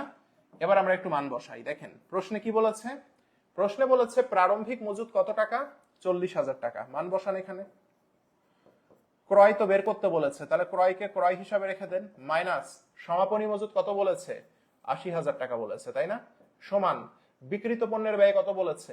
2 লাখ টাকা বলেছে, রাইট? এই যে হয়ে গেছে। তাহলে এখন কি আমরা এইভাবে লিখতে পারি ভাইয়া? ক্রয় সমান, ক্রয় সমান কি হবে? 2 লাখ টাকা। 40,000কে এই পাশে নিয়ে গেলে মাইনাস 40,000, 80,000 টাকাকে সমানের ওই পারে নিয়ে গেলে প্লাস 80,000। এটা হয় না ভাইয়া? তাহলে আমাদের উত্তর কত হবে? ক্রয় সমান 2,40,000 টাকা। হয়েছে ভাইয়া? হয়েছে? এই যে গ নম্বর উত্তর। ক্লিয়ার সবাই? সবাই কি বুঝতে পেরেছি 9 নম্বরটা? তাহলে আপনি এই প্রশ্ন যদি দিত, আপনি ক্রয়ের সূত্র মুখস্থ করতেন যে ক্রয় কিভাবে বের করে, তাই না? আবার আপনাকে যখন বলবে প্রারম্ভিক মজুদ নির্ণয় করো, আপনি প্রারম্ভিক মজুদের সূত্র মুখস্থ করতেন। সমাপনী মজুদ বের করলে সমাপনী মজুদের সূত্র মুখস্থ করতেন। বইতে এভাবে দেয়া আছে, কিন্তু আমি আপনাকে কি শিখাইলাম? আপনাকে আমি শিখাইলাম এই 3টা জিনিস যদি বের করতে বলে, আমি বিক্রিত পণ্যের ব্যয়ের সূত্র লিখবো, লিখে মান বসাইলে বের হয়ে চলে আসবে। অ্যাডমিশন টেস্টে আসে। আমরা কি 9 নাম্বার ক্লিয়ার হয়েছি ভাইয়া? বলেন 9 নাম্বার কি ক্লিয়ার হয়েছি আমরা? কই কমেন্ট নাই কেন কারো? পরে যাই। রপ্তানি শুল্ক কোন ধরনের ব্যয়? রপ্তানি শুল্ক, হ্যাঁ, রপ্তানি শুল্ক হচ্ছে আমাদের পরোক্ষ পরিচালন ব্যয়। ঠিক আছে, মনে থাকবে পরোক্ষ পরিচালন ব্যয়। আর যদি বলে আমদানি শুল্ক, আমদানি শুল্ক হচ্ছে প্রত্যক্ষ পরিচালন ব্যয়। মনে থাকবে উল্টা। ওকে, যদি বল আমদানি শুল্ক, আমদানি শুল্ক হচ্ছে প্রত্যক্ষ খরচ। প্রথম কথা, প্রত্যক্ষ কোন খরচ? পরিচালন ব্যয়। হ্যাঁ, প্রত্যক্ষ পরিচালন ব্যয়। ক্লিয়ার ভাইয়া? আর রপ্তানি বলেছে না, রপ্তানি মানে তো বিক্রি করা, তাহলে সেটা হবে পরোক্ষ পরিচালন ব্যয়। ঠিক আছে, ক্লিয়ার? পরে যাই। দেখেন, বিক্রয় ভ্যাট ক্রয় ভ্যাট অপেক্ষা বেশি হলে তা কোম্পানির কি? তাহলে আমাকে একটা জিনিস মনে রাখতে হবে ভাইয়া, বিক্রয় ভ্যাট, বিক্রয় ভ্যাটটা কি কোম্পানির জন্য? বিক্রয় ভ্যাট হচ্ছে কোম্পানির জন্য, এটা হচ্ছে ক্রেডিট জের প্রকাশ করে। দ্যাট মিন্স বিক্রয় ভ্যাট কোম্পানির জন্য চলতি দায়, তার মানে দায় হিসাব। ওকে, ক্রয় ভ্যাট, ক্রয় ভ্যাট হচ্ছে ডেবিট জের প্রকাশ করে। কোন জের? ডেবিট জের। দ্যাট মিন্স এটি কোম্পানির চলতি সম্পদ। ওকে, এখন আমাকে কি বলেছে বলেন তো? এখন বলেছে বিক্রয় ভ্যাট ক্রয় ভ্যাট অপেক্ষা বেশি। কে বেশি? বিক্রয় ভ্যাট বেশি। তাহলে বিক্রয় ভ্যাট বেশি মানে কি? ক্রেডিট বেশি। ক্রেডিট ব্যয় বেশি হলে কি হবে? সেটি দায় হবে। যেটা বেশি হবে সেটা সেই জিনিসই হবে, তাহলে উত্তর হবে দায়। যদি বলতো ক্রয় ভ্যাট বেশি, তাহলে সেটি হয়তো সম্পদ। মনে থাকবে, তাহলে বিক্রয় ভ্যাট কি হিসাব? চলতি দায় হিসাব। বলেছে বিক্রয় ভ্যাট ক্রয় ভ্যাট অপেক্ষা বেশি। কে বেশি? বিক্রয় ভ্যাট বেশি। তাহলে বিক্রয় ভ্যাট কি হিসাব? দায় হিসাব। তার মানে বিক্রয় ভ্যাট যেহেতু বেশি, তাহলে সেটি হবে দায় হিসাব। ক্লিয়ার? পরে যাই। বিক্রয় খরচ প্রশাসনিক খরচের সংমিশ্রণকে কি বলে? ভেরি ভেরি ইম্পর্টেন্ট ভাইয়া। এই বিক্রয় খরচ এবং প্রশাসনিক খরচের সংমিশ্রণকে আমরা বলি পরিচালন ব্যয়। কি বলি? পরিচালন ব্যয়। ওকে, কি বলি? পরিচালন ব্যয়। এটার আরো নাম আছে। এই দুইটা ব্যয়কে একসাথে পরিচালন ব্যয় বা কালীন ব্যয়ও বলা হয়ে থাকে। হ্যাঁ, মনে থাকবে, পরিচালন ব্যয়, কালীন ব্যয়, আবার বাণিজ্যিক খরচও বলা হয়ে থাকে। হ্যাঁ, বাণিজ্যিক ব্যয় বলা হয়ে থাকে। তো এই তিনটার মধ্যে কোনটা অপশনে আছে? একই জিনিস, নাম আলাদা। এই তিনটার মধ্যে আমরা দেখতে পাচ্ছি পরিচালন ব্যয় অপশনে আছে। ঠিক আছে, তাহলে বিক্রয় ব্যয়, বিক্রয় ব্যয় মানে কি? বিক্রি করার সাথে সংশ্লিষ্ট খরচকে বিক্রয় ব্যয় বলি। প্রশাসনিক ব্যয় কাকে বলে? অফিসের ভেতরে যে খরচগুলো হয়, অফিস সংক্রান্ত খরচ, তাকে প্রশাসনিক ব্যয় বলি। ঠিক আছে, তাহলে আমরা কি শিখলাম? বিক্রয় খরচ এবং প্রশাসনিক খরচের সমষ্টিকে আমরা বলবো পরিচালন ব্যয়, কালীন ব্যয় বা বাণিজ্যিক ব্যয়। অপশনে আছে পরিচালন ব্যয়। ওকে, পরে যাই, দেখি। নতুন আয়কর সঞ্চিতি, নতুন আয়কর সঞ্চিতি কোথায় দেখানো হয়? ভাইয়া খুব সুন্দর করে মনে রাখবেন আমার কথা। হ্যাঁ, খুব সুন্দর করে আমার কথা মনে রাখবেন। আয়কর এবং আয়কর সঞ্চিতি নিয়ে অনেক ঝামেলা আছে না আপনাদের? মনোযোগ দিয়ে শোনেন আমার কথা। নতুন, নতুন বলেছে না? নতুন আয়কর সঞ্চিতি কোথায় থাকে? এটা থাকে সমন্বয়ে। কোথায় থাকে? এটা থাকে সমন্বয়ে। ওকে, তাহলে নতুন আয়কর সঞ্চিতি, নতুন যা কিছু, এটা থাকে সমন্বয়ে থাকে। তাহলে নতুন আয়কর সঞ্চিতিকে আমরা কোথায় দেখাবো? দুটি জায়গায় দেখাবো। নাম্বার ওয়ান হচ্ছে বিশদ আয় বিবরণীতে দেখাবো। কোথায়? বিশদ আয় বিবরণীতে দেখাবো। ওকে, প্রথমবার দেখাবো কোথায়? বিশদ আয় বিবরণীতে, কর পূর্ব মুনাফা থেকে বাদ দিয়ে। আর দুই নাম্বারটা হচ্ছে আমরা এটা দেখাবো আর্থিক অবস্থার বিবরণীতে চলতি দায়ের মধ্যে। কোথায়? আর্থিক অবস্থার বিবরণীতে। হ্যাঁ, আর্থিক অবস্থার বিবরণীতে কোথায় ভাইয়া? চলতি দায়ের মধ্যে। কেন? কারণ এটি হচ্ছে একটি চলতি দায় হিসাব। এটি কি হিসাব? চলতি দায় হিসাব। গতকালকে পড়াইছি আমি, ষষ্ঠ চ্যাপ্টারের এমসিকিউ যখন সলভ করাই, গতকালকে আমি পড়াইছি আপনাদেরকে, তাই না? তাহলে আমরা কি বলেছি এখানে? নতুন আয়কর সঞ্চিতিকে কোথায় দেখাবো? দুইটা জায়গায় দেখাবো। একটা হচ্ছে বিশদ আয় বিবরণীতে, আর একটা আর্থিক অবস্থার বিবরণীতে চলতি দায়ের ভেতরে। মনে থাকবে। যদি নতুন না বলে যদি বলতো পুরাতন আয়কর সঞ্চিতি, পুরাতন, ভাইয়া পুরাতনটা কোথায় থাকে? পুরাতনটা রেওয়া মিলে থাকে। মনে থাকবে, পুরাতনটা কোথায় থাকে? রেওয়া মিলে থাকে। তাহলে পুরাতন অথবা রেওয়া মিলে যে আয়কর সঞ্চিতিটা থাকে, সেটাকে কোথায় দেখাবো বলতে পারেন? সেটাকে কিন্তু আমরা শুধুমাত্র একটি জায়গায় দেখাবো। সেটি কোথায়? সেটি হচ্ছে সংরক্ষিত আয় বিবরণীতে দেখাবো। কোথায়? সংরক্ষিত আয় বিবরণীতে দেখাবো। মনে থাকবে? এই সবার কি মনে থাকবে না থাকবে না? তাহলে যদি বলতো পুরাতন বা রেওয়া মিলে যে আয়কর সঞ্চিতি থাকে, তাকে কোথায় দেখাবো? সেটাকে দেখাবো সংরক্ষিত আয় বিবরণীকে। ওকে, আর যদি বলে নতুন, নতুন আয়কর সঞ্চিতিকে দুটি জায়গায় দেখাবো। নাম্বার ওয়ান বিশদ আয় বিবরণী, নাম্বার টু আর্থিক অবস্থার বিবরণী। বলেছে নতুন, তাহলে উত্তর হবে আয় বিবরণী, আর্থিক অবস্থার বিবরণী। উত্তর ডি। বোঝা গেছে? সবাইকে ক্লিয়ার আমরা?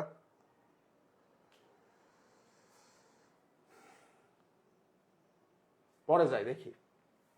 মণিহারি ক্রয়, প্রারম্ভিক মণিহারি, সমাপনী মণিহারি হলে ব্যবহৃত মণিহারির পরিমাণ কত? ভাইয়া এখানে দুই ভাবে পরীক্ষায় প্রশ্ন আসতে পারে, একটা ব্যবহৃত মণিহারির পরিমাণ কত, আর এই ব্যবহৃত মণিহারিকে বলে মণিহারি খরচ। কি বলে? মণিহারি খরচ বলে। ঠিক আছে, তাহলে ব্যবহৃত মণিহারির পরিমাণ কত অথবা মণিহারি খরচের পরিমাণ কত, দুইটা একই জিনিস। তাহলে এটা আমরা কিভাবে বের করব জানেন আপনারা? এটা বের করার নিয়ম হচ্ছে প্রারম্ভিক মণিহারি, অর্থাৎ বছরের 1 তারিখে যে মণিহারিটা থাকে সেটা। তো 1 তারিখে মণিহারি আছে কত টাকা? 1000 টাকা। এই প্রারম্ভিক মণিহারির সাথে আমরা যোগ করব কাকে? এর সাথে আমরা যোগ করব মণিহারি ক্রয়কে যোগ করব। ওকে, তাহলে সে মণিহারি ক্রয় আমাদের আছে কত? 5000 টাকা। তাহলে দুইটা যোগ করলে থাকে কত? 6000 টাকা। এই 6000 টাকা থেকে আমরা মাইনাস করব কাকে? আমরা মাইনাস করব সমাপনী মণিহারিকে, বাদ দিয়ে দিব। অর্থাৎ বছরের শেষে যে মণিহারিটা আমাদের হাতে আছে, খরচ হয়নি, সেটাকে বাদ দিয়ে দিব। কত? 3000 টাকা। তাহলে থাকে কত আমাদের? যেটা থাকবে সেটাই হচ্ছে আমাদের ব্যবহৃত মণিহারি, বা এই ব্যবহৃত মণিহারির আরেকটা নাম কি বলেন তো?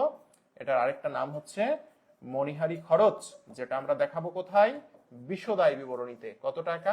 3000 টাকা। তাহলে এটার উত্তর হবে ক নম্বর, 3000 টাকা। ক্লিয়ার?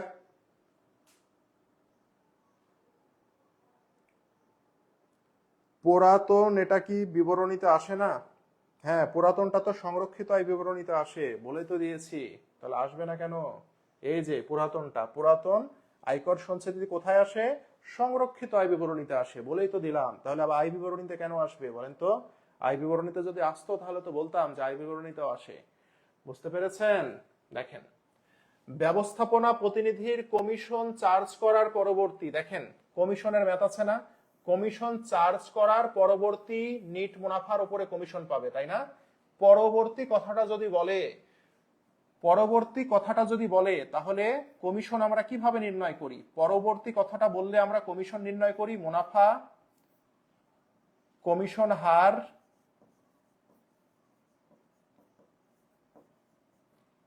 একশো প্লাস কমিশন হার, এভাবে বের করি। বুঝতে পেরেছেন?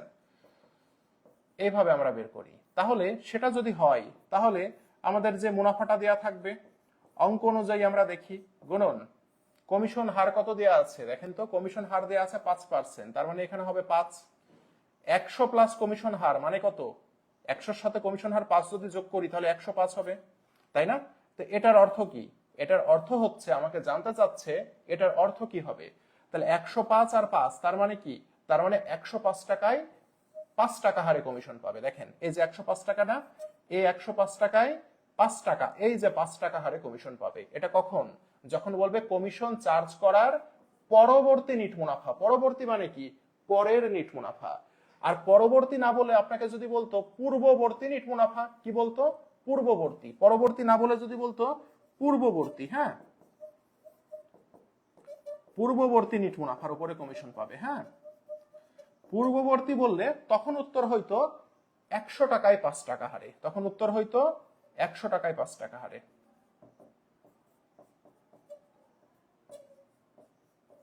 মনে থাকবে? এটা একটু মনে রাখবেন। হ্যাঁ, তাহলে কমিশন চার্জ করার পরবর্তী নিট মুনাফা যদি বলে, পরবর্তী বললে কি হবে? 100-র সাথে কমিশন হারকে যোগ করে দিতে হবে। হ্যাঁ, আর পূর্ববর্তী নিট মুনাফা বললে কি হবে? যে নিট মুনাফা বা নিট মুনাফার উপরে কমিশন পাবে তাহলে সেটি 100 টাকায় 5 টাকা হারে পাবে। ঠিক আছে, পরে যাই। মোট মুনাফার পরিমাণ কত? মোট মুনাফা জানতে চেয়েছে। ঠিক আছে, মোট মুনাফার পরিমাণ কত? তাহলে প্রশ্নে বিক্রয় দেয়া আছে, ক্রয় দেয়া আছে, প্রারম্ভিক মজুদ দেয়া আছে, সমাপনী মজুদ দেয়া আছে, আন্তঃপরিবহন দেয়া আছে, বিজ্ঞাপন খরচ দেয়া আছে, দিয়ে বলেছে মোট মুনাফা কত। তাহলে মোট মুনাফার সূত্রটা কি ভাইয়া দেখি তো? মোট মুনাফার সূত্রটা হচ্ছে বিক্রয়। তাহলে বিক্রয় দেয়া আছে কত প্রশ্নে? বিক্রয় দেয়া আছে 9 লাখ টাকা। এই 9 লাখ টাকা থেকে আমরা কি করব? মাইনাস করব কাকে? বিক্রিত পণ্যের ব্যয়কে। এটাই তো সূত্র নাকি ভাইয়া? করলে আমরা কি পাবো? করলে আমরা মোট মুনাফা পাবো না? এটাই তো বিশদ বিবরণীতে করে থাকি আমরা, তাই না? আচ্ছা, তাহলে এই প্রশ্নে আমাদের বিক্রিত পণ্যের ব্যয়ের টাকা দেয়া নাই, ভালো কথা। তো আমরা বিক্রিত পণ্যের ব্যয় নির্ণয় করতে পারবো না। দেখেন প্রশ্নে প্রারম্ভিক মজুদ দিয়ে দিয়েছে কত টাকা, প্রারম্ভিক মজুদ 2 লাখ টাকা দিয়ে দিয়েছে না। এর সাথে আমাদের সূত্রে কি থাকে, প্রারম্ভিক মজুদের সাথে আমরা ক্রয়কে যোগ করি, তাই না, নিট ক্রয়কে যোগ করি। নিট ক্রয় মানে কি, ক্রয় মাইনাস ফেরত মাইনাস বাট্টা। তাহলে এখানে ক্রয় দেওয়া আছে কত, 5 লাখ টাকা, ফেরত বাট্টা কি দেওয়া আছে, নাই। আন্তঃপরিবহন দেওয়া আছে, তার মানে আন্তঃপরিবহন, জাহাজ ভাড়া, আমদানি শুল্ক, ডক চার্জ, মজুরি, এগুলোকে বলি প্রত্যক্ষ খরচ। তাহলে প্রারম্ভিক মজুদ ক্রয়ের সাথে প্রত্যক্ষ খরচগুলোকে যোগ করি আমরা। আন্তঃপরিবহন মানে ক্রয় পরিবহন, সেটাকে যোগ করতে হবে। হ্যাঁ, যেহেতু এটি প্রত্যক্ষ খরচ, কত, 25,000 টাকা করলাম যোগ। আর কি কিছু আছে প্রত্যক্ষ খরচ বা সামথিং কিছু আছে, আর কিচ্ছু নাই। বিজ্ঞাপন কিন্তু পরোক্ষ খরচ, হ্যাঁ, বিজ্ঞাপন পরোক্ষ খরচ, এটা আসবে না। তাহলে এটা যোগ করে থাকে কত, 7,25,000 টাকা থাকে, তাই না। এবার এখান থেকে যদি আমরা মাইনাস করি কাকে, মাইনাস করি যদি আমরা সমাপনী মজুদকে, তাহলে সেই সমাপনী মজুদ আছে কত আমাদের প্রশ্নে, আছে 1,50,000 টাকা। তাহলে এই 1,50,000 যদি আমরা বাদ দিই তাহলে থাকে কত বলেন তো, তাহলে থাকে হচ্ছে 5,50,000, 5,50,000, 5,75,000, তাই না, থাকে কত, 5,75,000 টাকা থাকে। তাহলে এই 5,75,000ই হচ্ছে আমার বিক্রিত পণ্যের ব্যয়। ওকে, তার মানে আমরা এখান থেকে বাদ দিব কত, 5,75,000কে বাদ দিব। তাহলে 9 লাখ থেকে বিক্রিত পণ্যের ব্যয় 5,75,000 যদি আমরা মাইনাস করি তাহলে থাকবে কত, 3,25,000 টাকা থাকবে, তাই না। তার মানে এই 3,25,000 টাকাই হচ্ছে আমার মোট মুনাফা। এই যে খ নম্বরে আছে। সবাই কি বুঝতে পেরেছি এটা, একটু বলি। তার মানে এই 16 নম্বরের উত্তর কত হবে, 3,25,000 টাকা। ক্লিয়ার সবাই। এগুলো সলভ করতে হবে, অনেকের কাছে কঠিন লাগতে পারে কিভাবে কি হচ্ছে। তাদেরকে আজকে রাতেই 2 বার করে প্রতিটা এমসিকিউ, এই যে সলভ শিট আমি দিয়ে দিচ্ছি, এটা দেখে দেখে 2 বার করে সলভ করতে হবে, তাহলে দেখবেন সব সমস্যার সমাধান হয়ে যাবে। আর আপনি যদি মনে করেন যে ক্লাস করে আমি সব শিখে গেলাম, জীবনেও সমস্যার সমাধান হবে না।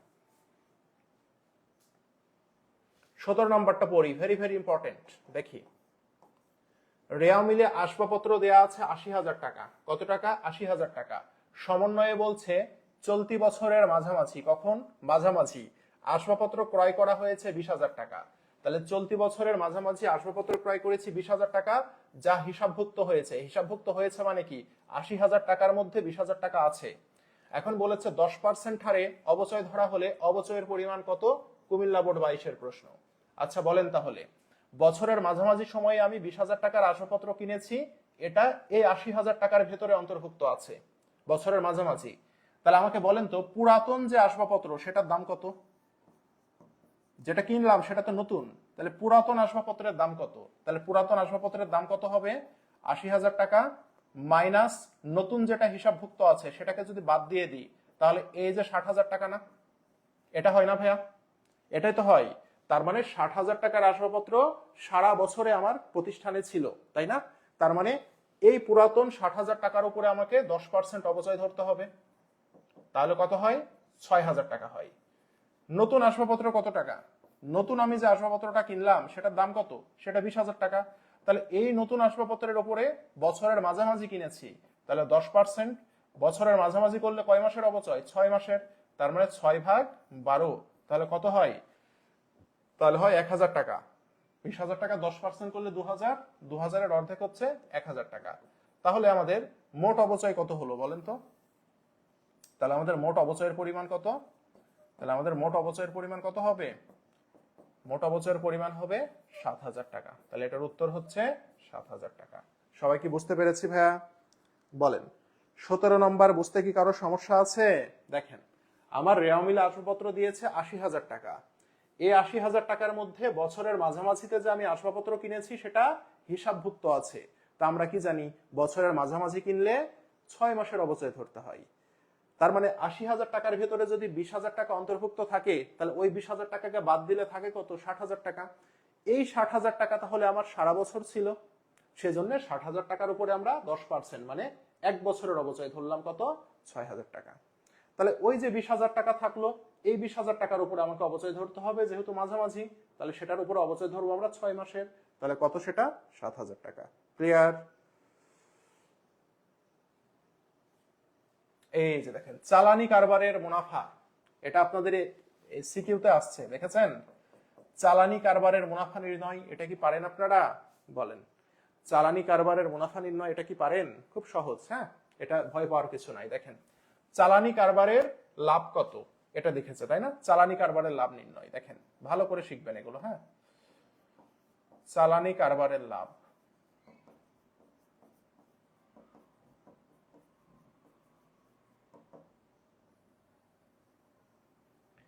চালানি কারবারের লাভ আমরা কি করে বের করব?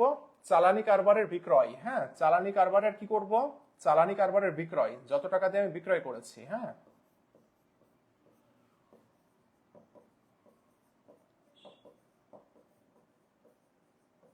কয় টাকায় বিক্রি করেছি? 20,000 টাকায়। এই বিক্রয় থেকে মাইনাস করব চালানি কারবারে প্রেরিত পণ্য। কি মাইনাস করব? চালানি কারবারে প্রেরিত পণ্য, মানে চালানি কারবারে যত টাকার পণ্য আমি প্রেরণ করেছি সেটার মূল্য কত টাকা? 15,000 টাকা। তাহলে আমার থাকে কত? থাকে আমার 5,000 টাকা। এই 5,000 টাকা থেকে আমরা এবার মাইনাস করব চালানি কারবারের কমিশন। চালানি কারবারের কমিশন। ভাইয়া চালানি কারবারের কমিশনটা সব সময় হবে বিক্রয় মূল্যের উপরে। কার উপরে? চালানি কারবারের কমিশন অলওয়েজ হবে বিক্রয়ের উপরে। তাহলে বিক্রয় কত? 20,000 না? তাহলে এই 20,000 টাকার উপরে আমাকে কত পার্সেন্ট কমিশন দিয়েছি বলেন তো? 20,000 টাকার উপরে আমি 5% কমিশন দিয়েছি। তাহলে 20,000 টাকার 5% কমিশন কত টাকা হয়? 5×20=100, অর্থাৎ 1,000 টাকা। ঠিক আছে, এটা কমিশন ব্যয় হিসাব বাদ দিয়ে দিলাম। তাহলে সব বাদ দেওয়ার পরে আমাদের চালানি কারবারে মুনাফা হবে কত বলেন তো?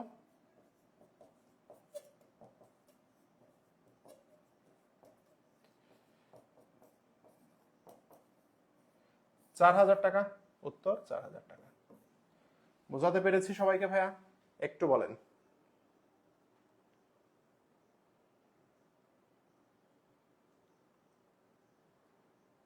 হিসাবভুক্ত করা আছে না না আছে, যদি কিছু না বলে, কিছু না বললে হিসাবভুক্ত করা নাই।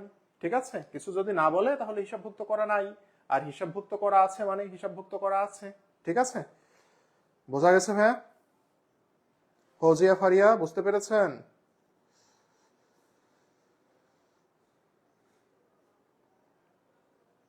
এটা কি ক্লিয়ার? চালানি কারবারের ব্যাপারটা কি ক্লিয়ার? বলেন।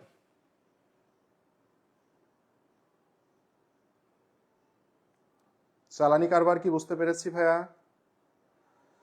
এগুলো একটু প্র্যাকটিস করতে হবে। চালানি কারবারের যে পণ্যটা আমি পাঠাইছি সেটা বিক্রি করেছি কয় টাকায়? 20,000 টাকা। এই 20,000 টাকা থেকে কত টাকার পণ্য আমি প্রেরণ করেছি? প্রেরণ করেছি 15,000 টাকার পণ্য, সেটাকে বাদ দিব, থাকে কত? 5,000। এবার আমি চালানি কারবারে যে কমিশন দিচ্ছি, এই কমিশনটা ব্যয় হিসাব, সে কারণে সেটাকে আমরা কি করলাম? বাদ দিলাম 5%। 5% কার উপরে ধরবো? অবশ্যই কমিশন ধরতে হয় বিক্রয় মূল্যের উপরে। তাহলে 4,000 টাকা। ঠিক আছে, পরে যাই। পরে দেখেন কি বলেছে? 5/3 ভাড়া প্রদান 15,000 টাকা। 5/3 প্রদান, এটার মানে কি জানেন? এই যে দেখেন, নিচে যেটা থাকে এটা হচ্ছে মোট। নিচে যেটা থাকে এটা হচ্ছে মোট ভাড়া। নিচে যেটা থাকে এটা কি? এটা হচ্ছে মোট ভাড়া। 5 হচ্ছে আপনাকে মোট প্রদান করতে হবে। আপনি প্রদান করেছেন কত? আপনি প্রদান করেছেন 5/3 প্রদান, মানে আপনি 3 অংশ আপনি কি করেছেন? 3 অংশ সমান কি? 3 অংশ প্রদান করেছেন। 3 অংশ প্রদান করেছেন কত টাকা দিয়ে? 15,000 টাকা দিয়ে, তাই না ভাইয়া? তাহলে 3 অংশ সমান কত? 15,000 টাকা। আর নিচে যেটা থাকে, নিচে থাকে কত? 5। নিচে যেটা থাকে সেটা সবসময় মনে রাখবেন, এটা হচ্ছে মোট ভাড়া। এটা হচ্ছে কি? এটা হচ্ছে মোট ভাড়া। ওকে, ভাড়া হতে পারে, বেতন হতে পারে, যাই হোক না কেন। এখন আপনাকে বলেছে মোট ভাড়ার পরিমাণ কত? মোট জিজ্ঞাসা করেছে না? তার মানে 5-এর, এই যে 5 মানে কি? মোট ভাড়া। 5-এর মান কত জানতে চেয়েছে। তা আমাদের দেখেন আবার একই ঘটনা, একই জিনিসকে একই জিনিস দিয়ে ভাগ দিব। 15,000 টাকা সমান কত অংশ? 3 অংশ না? তাহলে 15,000-কে ভাগ দিবেন কত দিয়ে? 3 দিয়ে। দিয়েছেন? প্রশ্নে বলেছে মোট ভাড়ার পরিমাণ কত। মোট মানে কত? নিচে যেটা আছে, নিচে আছে কত? 5। নিচে যেটা থাকে সবসময় মোট। তাহলে মোট ভাড়া যেহেতু নির্ণয় করতে বলেছে, তাহলে আমি গুণ দিব কি দিয়ে? 5 দিয়ে। যেটা নির্ণয় করতে বলবে সেটা দিয়ে গুণ দিব। তাহলে 3×5 কত? 15,000। 5×5 কত? 25,000। তাহলে 25,000 হচ্ছে আমার কি? 25,000 হচ্ছে আমার মোট ভাড়া। ভাইয়া আরো কথা আছে, দেখেন মোট হচ্ছে 5 অংশ, এটার উত্তর হচ্ছে 25,000। কিন্তু দেখেন মোট হচ্ছে 5 অংশ, আপনি প্রদান করেছেন 3 অংশ। এখন যদি আপনাকে বলে আপনি প্রদান করেননি কত অংশ, তাহলে কি হবে? আমি যেটা প্রদান করিনি সেটা কি বকেয়া ভাড়া না? দেখেন, মোট 5 প্রদান করতে হবে, আপনি 3 প্রদান করেছেন, তাহলে প্রদান করেননি কত অংশ? 2 অংশ। প্রদান করেননি হচ্ছে 2 অংশ, তাহলে আমি যত প্রদান করিনি সেটাকে আমরা কি বলি? বকেয়া বলি না? তাহলে সেম প্রশ্নে আপনাকে যদি বলতো বকেয়া ভাড়া কত, তাহলে আপনি কি করতেন? তাহলে আপনি করতেন 15,000 টাকা সমান 3। কি করতেন? 15,000কে ভাগ দিতেন কত দিয়ে? 3 দিয়ে। এবার বলেছে বকেয়া ভাড়া কত, বকেয়ার মান কত? বকেয়ার মান 2, তাহলে 2 দিয়ে গুণ দিতেন, তাহলে বকেয়া ভাড়া পেয়ে যেতেন 10,000 টাকা। আমি কি বোঝাতে পেরেছি আপনাদেরকে সবাই? বলেন, একটু বলেন বুঝছি কিনা। হ্যাঁ, আনহা কানিজ বুঝতে পেরেছে। ক্লিয়ার সবাই?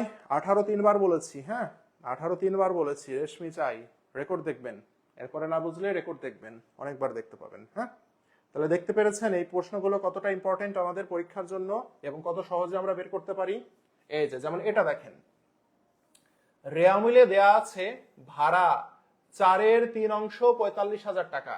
দেখেন, তার মানে নিচে আছে কত? 4। 4 হচ্ছে মোট। 3 3 মানে হচ্ছে আপনি প্রদান করেছেন, কত প্রদান করেছেন? 45,000 টাকা আপনি প্রদান করেছেন, তাহলে 3 কি? 3 হচ্ছে প্রদান। 3 হচ্ছে প্রদান। প্রদান করেছেন কত? 45,000। এবার আপনাকে জানতে চেয়েছে বকেয়া ভাড়ার পরিমাণ কত। ভাইয়া, তাহলে মোট হচ্ছে আমার 4, আমি প্রদান করেছি কত? 3। তাহলে আমাকে যদি প্রদান করিনি কত? 1। 1 মানে কি? 1 মানে বকেয়া। এখন আপনাকে জিজ্ঞাসা করেছে একের মান কত, তাহলে আমি কি করব? 45,000 সমান কত? 3। তার মানে আমি কি একই জিনিসকে একই জিনিস দিয়ে ভাগ দিব, 45,000কে 3 দিয়ে ভাগ দিব। বলেছে বকেয়া ভাড়া কত, বকেয়ার মান কত? 1। গুণ লাগাবো আমি 1 দিয়ে, তার মানে 3 15 45। তাহলে উত্তর কত হবে? 15,000 টাকা। ভাইয়া, এখানে যদি আপনাকে বলতো 15,000, এখানে যদি আপনাকে বলতো মোট ভাড়া কত, তাহলে আমি কি করতাম? যদি আপনাকে জিজ্ঞাসা করতো মোট ভাড়া কত, তার মানে 45,000 সমান 3, তাহলে আমি 45,000কে ভাগ দিতাম কত দিয়ে? 3 দিয়ে। মোট ভাড়া বলেছে না, তাহলে গুণ দিতাম কত দিয়ে? 4 দিয়ে। তাহলে উত্তর হয়তো কত? 60,000 টাকা। ঠিক আছে? দেখছেন, আপনি যখন একটা সিস্টেম শিখবেন তখন ওই সিস্টেম দিয়ে ওখান থেকে যতগুলো প্রশ্ন আসতে পারে সব সলভ করতে পারবো। এখানে আপনাকে বলেছে বকেয়া ভাড়া কত, কিন্তু বকেয়া বের করা আপনাকে আমি আগেই শিখাই দিয়েছি। দেখছেন, এইভাবে যে ছেলেমেয়েগুলো পড়াশোনা করবে তাহলে তারা বেসিক আসল জায়গা শিখে ইজিলি উত্তর করতে পারবে। আর আপনি যদি যতটুকু প্রশ্নে আসছে অতটুকুই যদি পড়েন, তাহলে প্রতিটা প্রশ্নের জন্য আলাদা আলাদা করে নিয়ম তৈরি হবে আপনার জন্য, তখন সেই জিনিসটা আপনার জন্য ডিফিকাল্ট হয়ে যাবে, মাথায় পড়ার প্রচুর চাপ পড়বে। ক্লিয়ার? হ্যাঁ, মুনাফাবিহীন বিক্রয় আর্থিক বিবরণীতে কিভাবে দেখাবো? মুনাফাবিহীন বিক্রয় মানে কি? মুনাফাবিহীন বিক্রয় মানে কোনো লাভ করেননি, আয় ব্যয় সমান, তাই না? লাভও হবে না, লসও হবে না। তা আমরা জানি মুনাফাবিহীন বিক্রয়কে আমরা কি করে দেখাই? ক্রয় থেকেও বিয়োগ করতে হয়, বিক্রয় থেকেও বাদ দিতে হয়, তাই না? তাহলে উত্তর হবে 1 আর 2। উত্তর কত হবে? 1 ও 2। মুনাফাবিহীন বিক্রয় থেকে ক্রয় এবং বিক্রয় থেকে মাইনাস করে দেখাতে হয়। পরে যাই, অপরিচালন আয় হলো কি? ভাইয়া, একটা জিনিস মনে রাখবেন আমার কথা। হ্যাঁ, পরিচালন আয় আছে মাত্র 2টা। পরিচালন আয় আছে 2টা মাত্র। কয়টা? পরিচালন আয়। হ্যাঁ, এই পরিচালন আয় আছে মাত্র 2টা। কয়টা? মাত্র 2টা। নাম্বার 1 হচ্ছে বিক্রয়, ক্রয় বিক্রয়মূলক ব্যবসা প্রতিষ্ঠানের জন্য, আর সেবামূলক ব্যবসার ক্ষেত্রে সেবা আয়। এই 2টা আয় হিসাব ব্যতীত দুনিয়াতে যত আয় হিসাব আছে সবই অপরিচালন আয়। মনে থাকবে কি বলেছি? পরিচালন আয় আছে মাত্র 2টা। পরিচালন আয় মাত্র কয়টা? 2টা, একটা বিক্রয়, একটা সেবা আয়। বিক্রয় এবং সেবা আয় ব্যতীত যত আয় আছে সবাই অপরিচালন আয়। তাহলে বিনিয়োগের সুদ কি হিসাব? আয় হিসাব। এই 2টার বাইরে না, অপরিচালন। সম্পদ বিক্রয় হতে মুনাফা, মুনাফা বলে দিয়েছে, এই 2টার বাইরে না, অপরিচালন। বিক্রয়, এই যে বিক্রয় কমন পড়ে গেছে, এটা পরিচালন, উত্তর হবে না। তাহলে উত্তর 1 2।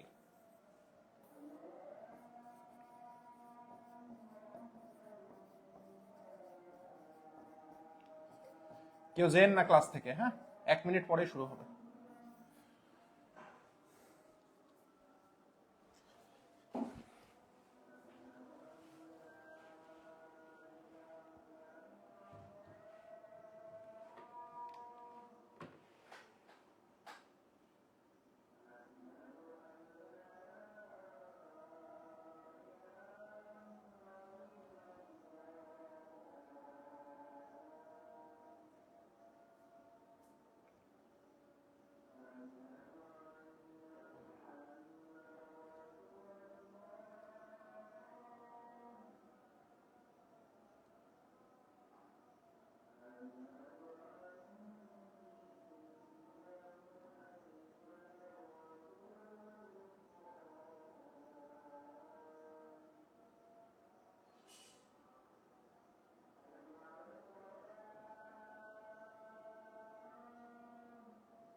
ওকে, আমরা ব্যাক করি, ক্লাসে চলে আসি। তাহলে তাহলে অপরিচালন গেল, তাই না? এরপরে আসি। তাহলে দেখেন, আবার উদ্দীপক দিয়েছে, দেখি বলেছে বিক্রিত পণ্যের ব্যয়ের পরিমাণ কত, তাই না? আচ্ছা দেখি, চলে আসি আমরা এখানে। আচ্ছা, তাহলে বিক্রিত পণ্যের ব্যয় নির্ণয় করতে বলেছে। একটি প্রতিষ্ঠানের বিক্রয়ের পরিমাণ এত টাকা, যার 20% ধারে, ক্রয়ের পরিমাণ এত টাকা, বহন খরচ এত টাকা, প্রারম্ভিক মজুদ এত টাকা, সমাপনী মজুদ এত টাকা। তো আপনারা তো বুঝতেই পারছেন, ইজিলি আমরা বের করে ফেলতে পারবো। পারবো না? এটা কি সূত্র? সূত্র লিখে দিচ্ছি, বের করে নেবেন। হ্যাঁ, এই যে প্রারম্ভিক মজুদ প্লাস ক্রয়, বহন খরচ আছে, কোন বহন বলেনি, তার মানে এটাকে আমরা ধরে নিব কি কোন বহন। যদি না বলে তাহলে এটা ক্রয়ের বহন খরচ। হ্যাঁ, মানে আপনার আন্ত পরিবহন, ঠিক আছে। আর মাইনাস কি করব? মাইনাস হচ্ছে সমাপনী মজুদ, রাইট? মাইনাস সমাপনী মজুদ, তাহলে হয়ে গেল। এটা করেছি, এটা আর করার দরকার নাই। বিক্রিত পণ্যের ব্যয় কত হইল? আচ্ছা, এরপরে আসি, কি বলেছে? সমাপনী মজুদ যদি 8,000 টাকা হয় তাহলে কারবারের আর্থিক অবস্থায় কি প্রভাব পড়বে? ভেরি ভেরি ইম্পর্টেন্ট ভাইয়া, ভেরি ভেরি ইম্পর্টেন্ট। দেখেন, সমাপনী মজুদ ছিল কত দেখি। সমাপনী মজুদ ছিল 6,000 টাকা, তাই না? 6,000 টাকা ছিল উদ্দীপকে। এখন আমাকে এখানে বলেছে সমাপনী মজুদ হয়েছে কত টাকা? 8,000 টাকা। সমাপনী মজুদ ছিল 6,000, হয়েছে 8,000। তার মানে আমরা কি বলতে পারি যে সমাপনী মজুদ 2,000 টাকা বৃদ্ধি হয়েছে? এটা বলতে পারি না ভাইয়া? সমাপনী মজুদ 2,000 টাকা কি হয়েছে? বৃদ্ধি হয়েছে। হ্যাঁ, তাহলে আমাকে কি বলেছে? আর্থিক অবস্থায় কি প্রভাব পড়বে? ভাইয়া, সমাপনী মজুদ যদি বৃদ্ধি পায় তাহলে একটা জিনিস মনে রাখবেন, মুনাফাও বৃদ্ধি পাবে। সমাপনী মজুদ বৃদ্ধি পেলে কি হবে? মুনাফা বৃদ্ধি পাবে। ক্লিয়ার আমার কথা ভাইয়া? সমাপনী মজুদ হচ্ছে সম্পদ হিসাব, গতদিন মনে হয় পড়াইছিলাম। সমাপনী মজুদের সাথে সমাপনী মজুদের সাথে মুনাফার সম্পর্ক হচ্ছে পজিটিভ সম্পর্ক, একমুখী সম্পর্ক, ঠিক আছে? এদের মাঝে সম্পর্কটা কেমন ভাইয়া? একমুখী সম্পর্ক। সমাপনী মজুদ আমি দেখতে পাচ্ছি বৃদ্ধি পাচ্ছে, তাহলে মুনাফাও কি হবে? মুনাফা বৃদ্ধি পাবে। তাহলে আমাদের উত্তর হবে মোট লাভ বৃদ্ধি পাবে। এটা মনে থাকবে সবার, এটা যাতে মনে থাকে। সমাপনী মজুদের সাথে মুনাফার সম্পর্ক একমুখী, সমাপনী মজুদের সাথে বিক্রিত পণ্যের ব্যয়ের সম্পর্ক মুনাফার উল্টা, তাই সেটি হবে বিপরীতমুখী। ক্লিয়ার সবাই? সবাই ক্লিয়ার? একটু বলেন, পরে যাই। মুনাফার যে অংশ শেয়ার হোল্ডারদের মধ্যে বন্টন করে দেয়া হয় তাকে আমরা বলি লভ্যাংশ। এক কথায় শেষ। মুনাফার যে অংশ শেয়ার হোল্ডারদেরকে দিব তার নাম হচ্ছে লভ্যাংশ। শেয়ার হোল্ডারদের সত্ত্বের অংশ কি? এই বলেন, কালকে অনেক গলা ফাটাই এগুলো পড়াইছি, আজকে না পারলে নাক ফাটাবো। বলেন, এই শেয়ার হোল্ডারদের সত্ত্বের অংশ কি, কোনটি এবং কোনটি নয়? গতকালকে পড়াইছি না আমি? মনে পড়ে সবার? শেয়ার মূলধন অবশ্যই অংশ, সঞ্চিতি উদ্বৃত্ত অংশ, সংরক্ষিত আয় অংশ। তাহলে উত্তর হবে 1, 2, 3। মনে পড়ে? না মনে পড়লে কিন্তু হবে না। লভ্যাংশ সমতাকরণ তহবিল সৃষ্টির উদ্দেশ্য কি? লভ্যাংশ সমতাকরণ তহবিল আমরা কেন তৈরি করি? শেয়ার হোল্ডারদেরকে যাতে আমরা প্রতি বছর লভ্যাংশ দিতে পারি, সেই উদ্দেশ্যে যদি আমরা টাকা জমাই তার নামই হচ্ছে লভ্যাংশ সমতাকরণ তহবিল। বোঝা গেছে? শেয়ার হোল্ডারদেরকে যাতে আমরা প্রতি বছর লভ্যাংশ দিতে পারি, অর্থাৎ শেয়ার হোল্ডারদেরকে প্রতি বছর লভ্যাংশ প্রদানের জন্য আমরা যদি সঞ্চিতি করি তার নামই হবে লভ্যাংশ সমতাকরণ তহবিল। বোঝা গেছে? তাহলে এটার উত্তর কি হবে দেখি তো? এটার উত্তর কি হবে? কোম্পানির আর্থিক নিরাপত্তার জন্য, সামঞ্জস্য হারে লভ্যাংশ প্রদানের জন্য। এই যে উত্তর হবে প্রতি বছর লভ্যাংশ প্রদানের জন্য, ঠিক আছে? কোম্পানির আর্থিক সচ্ছলতার জন্য, প্রতি বছর বেশি হারে লভ্যাংশ প্রদানের জন্য। বেশি লভ্যাংশ আমি কেন দিতে যাব? তাহলে প্রতি বছর যাতে আমরা শেয়ার হোল্ডারদেরকে লভ্যাংশ প্রদানের জন্য যে টাকা জমাবো সেটাই হচ্ছে লভ্যাংশ সমতাকরণ তহবিল। লভ্যাংশ সমতাকরণ তহবিল একটি মালিকানা সত্ত্ব হিসাব। মনে থাকবে? গতদিন লিখে দিয়েছিলাম। ঘোষিত লভ্যাংশের যে অংশ কেউ দাবি করেনি তাকে কি বলে? কেউ কি করেনি? দাবি করেনি। কেউ যদি দাবি না করে তাহলে তাকে আমরা বলবো দাবিহীন লভ্যাংশ। কি বলবো? দাবিহীন লভ্যাংশ, অথবা এটার আরেকটা নাম হচ্ছে অদাবিকৃত লভ্যাংশ। মনে থাকবে?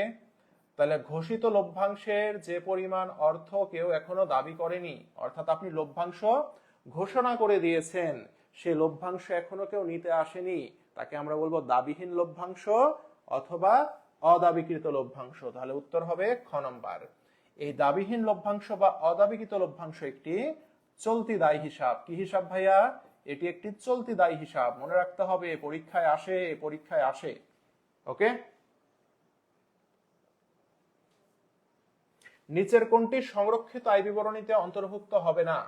শেয়ার অধিহার। শেয়ার অধিহার হচ্ছে মালিকানা সত্ত্ব হিসাব। তাহলে আমাকে বলেন তো, এই মালিকানা সত্ত্বটা কি? এটা কোথায় যায়? এটি আর্থিক অবস্থার বিবরণীতে যায়। এটা কি সংরক্ষিত আয় বিবরণীতে যাবে? যাবে না। তাহলে উত্তর ক। লভ্যাংশ, আমরা জানি লভ্যাংশ সংরক্ষিত আয় বিবরণীতে অন্তর্ভুক্ত হয়। তহবিলে স্থানান্তর, এটাও হয়। অদাবিকৃত লভ্যাংশের অবলোপন, এটাও হয়। তাহলে হবে না কোনটা? শেয়ার অধিহার। শেয়ার অধিহার আর্থিক অবস্থার বিবরণীর মালিকানা সত্ত্ব অংশ বসে, তাই না ভাইয়া? পরে যাই। চলতি দায় হলেও মালিকানা সত্ত্বের অন্তর্ভুক্ত করা হয় কোনটি? ভাই দেখেন, চলতি দায় কিন্তু সেটাকে আমরা মালিকানা সত্ত্বের অন্তর্ভুক্ত করব, সেটা কোনটি? তাই না? তাহলে চলতি দায় কিন্তু মালিকানা সত্ত্বের অন্তর্ভুক্ত করব। তাহলে দেখি, অগ্রিম প্রাপ্ত সমূহ। অগ্রিম প্রাপ্ত সমূহ তো দায়, তাই না? এটা দায়, কিন্তু মালিকানা সত্ত্বের ভেতরে যাবে না, তাই না? আয়কর সঞ্চিতি। আয়কর সঞ্চিতি চলতি দায়, ভালো কথা। অদাবিকৃত লভ্যাংশ। অদাবিকৃত লভ্যাংশ আমাদের চলতি দায়। কল্যাণ তহবিল। কল্যাণ তহবিলও আমাদের চলতি দায়, তাই না? কিন্তু এখানে কি বলেছে? চলতি দায় হলো মালিকানা সত্ত্বের অন্তর্ভুক্ত করব। আচ্ছা, হ্যাঁ দেখেন, চলতি দায় হইলেও আমরা মালিকানা সত্ত্বের মধ্যে অন্তর্ভুক্ত করব কোনটা? আয়কর সঞ্চিতি। কেন? কারণ এই আয়কর সঞ্চিতি আমরা দিব হচ্ছে কই থেকে? নেট লাভ থেকে। কই থেকে? নেট লাভ থেকে। তাহলে নেট লাভ যেহেতু কি হিসাব? নেট লাভ যেহেতু মালিকানা সত্ত্ব হিসাব, সেই কারণে এটি মালিকানা সত্ত্বের ভেতরে আমরা অন্তর্ভুক্ত করতে পারবো। ঠিক আছে? তাহলে আয়কর সঞ্চিতি আমরা জানি একটি চলতি দায় হিসাব। কিন্তু আয়কর সঞ্চিতিটা আমরা কোথায় থেকে রাখবো ভাইয়া?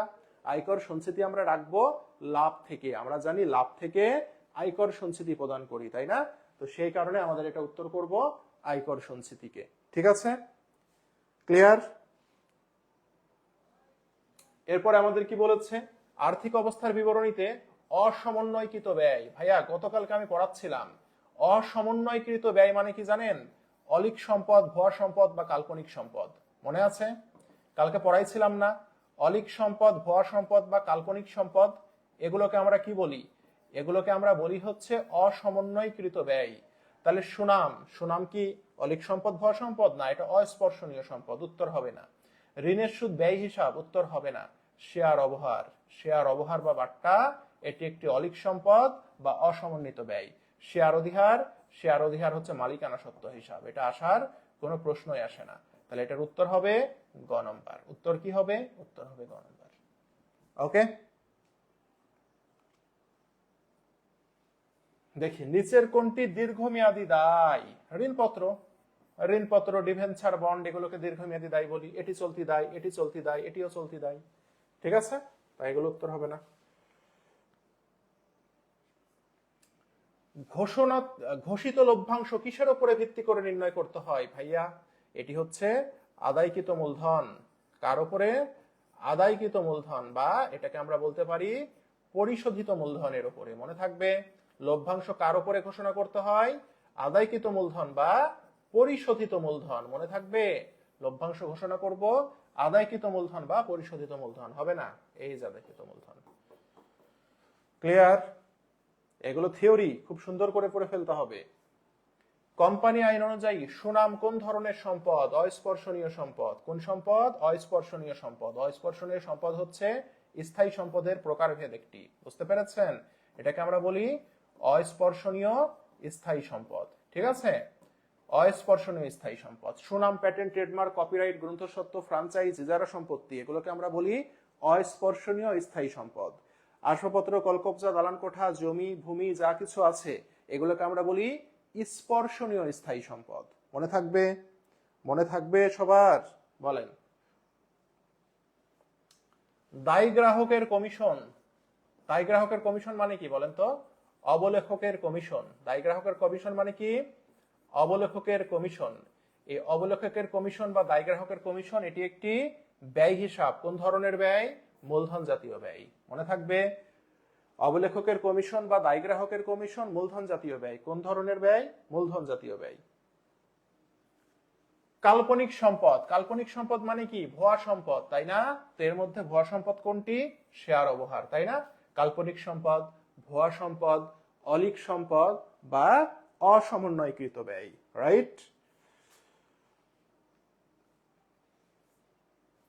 হিসাব বছর শেষে লভ্যাংশ ঘোষণা করা হলে কোম্পানির আর্থিক বিবরণীতে কি প্রভাব পড়বে? ভাইয়া, লভ্যাংশটা আমরা কোথায় থেকে ঘোষণা করি? লভ্যাংশ ঘোষণা করি আমি কই থেকে?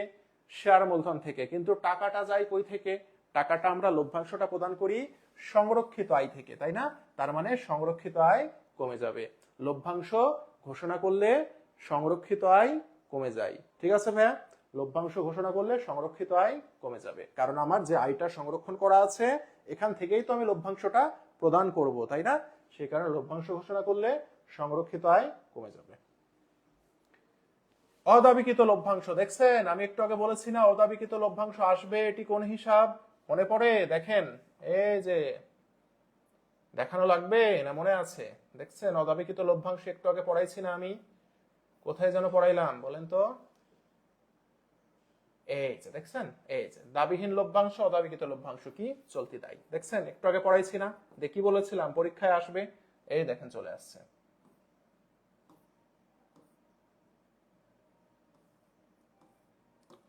এই যে অদাবিকৃত লভ্যাংশ, পেনশন তহবিল, কল্যাণ তহবিল কোন ধরনের দায়? ভাইয়া এগুলো চলতি দায়, এগুলো চলতি দায়, ঠিক আছে?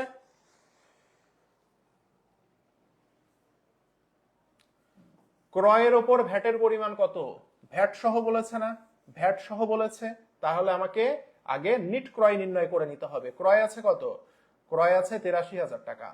অলিখিত ক্রয় থাকলে কি করতে হয়? যোগ করতে হয়, তাই না? যে ক্রয়টা হিসাবভুক্ত হয়নি তাকে আমরা অলিখিত ক্রয় বলি। তাহলে ৮৩ আর ২ কত হবে? ৮৫,০০০ টাকা হবে। হয়েছে? এখান থেকে কি করব? ক্রয় ফেরতকে মাইনাস করব। তাহলে ক্রয় ফেরত আছে কত? ৪৫০০ আছে। তাহলে থাকে কত আমাদের? আমাদের থাকে হচ্ছে ৮০,৫০০। এটাকে আমরা কি বলবো? এটাকে আমরা বলবো নিট ক্রয়। এটা হচ্ছে নিট ক্রয়। এখন এর ১৫% হারে ভ্যাট, ভ্যাট কি? ভ্যাট সহ বলেছে, তাই না? তাহলে আমাকে বলেছে ভ্যাটের পরিমাণ কত। তাহলে ভ্যাট সহ বললে আমরা কি করব? ১৫/১১৫ দিয়ে ভাগ করে দিব, তাহলে আমরা ভ্যাটের পরিমাণ পেয়ে যাব। তাহলে একটা ক্যালকুলেটর করি একটু। ক্যালকুলেটর বের করতে হইলই নাকি অবশেষে? তাহলে আমাদের ভ্যাট কিভাবে ধরবো? নিট ক্রয় নির্ণয় করে, যেহেতু ভ্যাট সহ বলেছে ১৫/১১৫ করলে আমরা ভ্যাটের পরিমাণ পেয়ে যাব। তাহলে ৮০,৫০০ গুণন ১৫ ভাগ ১১৫, তাহলে থাকে কত আমাদের? ১০,৫০০। কত থাকে? ১০,৫০০। উত্তর ১০,৫০০।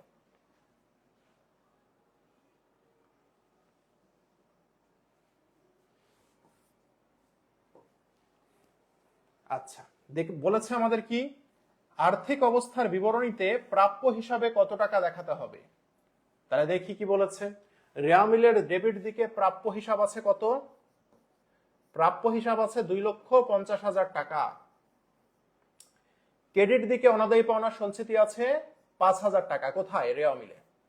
আচ্ছা, সমন্বয় কাজ হবে আমার, সমন্বয় নিয়ে কাজ হবে। কোথায়? সমন্বয়ে।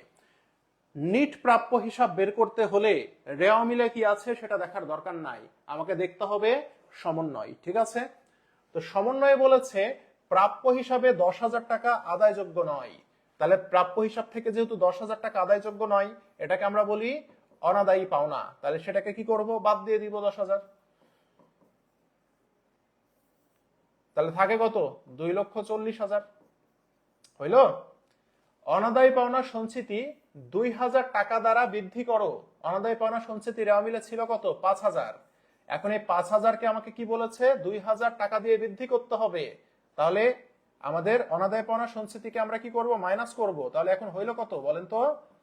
ছিল ৫,০০০, ২,০০০ টাকা দ্বারা বৃদ্ধি করতে বলেছে, তাহলে ৭,০০০ হয়ে যাবে না নতুনটা?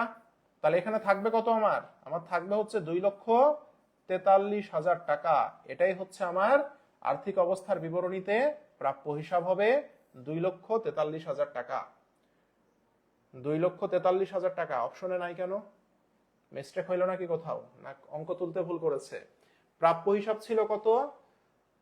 ২,৫০,০০০। ক্রেডিট দিকে পাওনা সঞ্চিতি ৫,০০০। সমন্বয়ে বলা আছে প্রাপ্য হিসাবের ১০,০০০ টাকা আচ্ছা সরি, কি করেছি, 40 থেকে 7 বাদ দিলে 43 লিখলাম কেন, 2,33,000 হবে, তাই না? তাই তো বলি, ভুল তো যাওয়ার কথা না। ঠিক আছে, 2,33,000 টাকা। বুঝতে পেরেছি সবাই? তাহলে কি করলাম, প্রাপ্য হিসাব আছে কত, 2,50,000।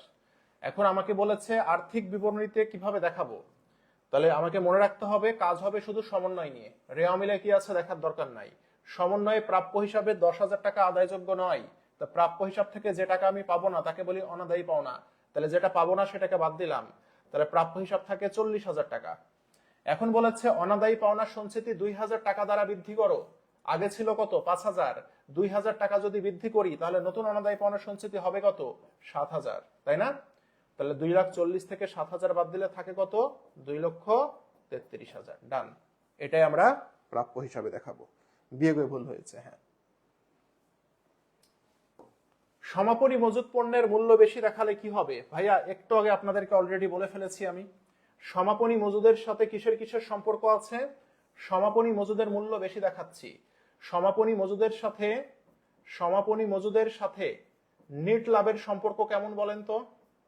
এই নিট লাভের সম্পর্ক কেমন? আমি বারবার বলছি, সমাপনী মজুদের সাথে নিট লাভের সম্পর্ক হচ্ছে একমুখী। কি সম্পর্ক? একমুখী সম্পর্ক, তাই না? বলেছি না, একমুখী সম্পর্ক। তার মানে কি বলেছে, সমাপনী মজুদ যদি আমি বেশি দেখাই, একমুখী মানে কি, নিট লাভও বেশি হবে, তাই না? তাহলে আছে কি, নেট মুনাফা বেশি হবে, আছে। আর আরেকটা জিনিসের সম্পর্ক আছে, সমাপনী মজুদের সাথে আরেকটা জিনিসের সম্পর্ক আছে। সমাপনী মজুদের সাথে বিক্রিত পণ্যের ব্যয়ের সম্পর্ক আছে, আছে না? সমাপনী মজুদের সাথে বিক্রিত পণ্যের ব্যয়ের সম্পর্ক হচ্ছে বিপরীত সম্পর্ক। কি সম্পর্ক? বিপরীত সম্পর্ক। ঠিক আছে, কেমন বিপরীত? সমাপনী মজুদ বেশি বলেছে না, সমাপনী মজুদ বেশি হলে বিক্রিত পণ্যের ব্যয় কম হবে। তাহলে অপশনে দেখি তো, বিক্রিত পণ্যের ব্যয় কম হবে, আছে না? আছে, এই দুইটার সম্পর্ক। আর সমাপনী মজুদ বেশি, সমাপনী মজুদ কি হিসাব, চলতি সম্পদ হিসাব। তাহলে সমাপনী মজুদ যদি বেশি হয় তাহলে চলতি সম্পদও বেশি হবে, এটাও রাইট। তার মানে আমাদের উত্তর হবে 1, 2, 3। উত্তর হবে 1, 2, 3। ক্লিয়ার? 42 নম্বর বুঝতে পেরেছি। এই যে কনসেপ্টটা শিখাইলাম না, এটা পড়বেন ভালো করে, ঢাকা বিশ্ববিদ্যালয়ে প্রশ্ন কমন পাবেন এখান থেকে।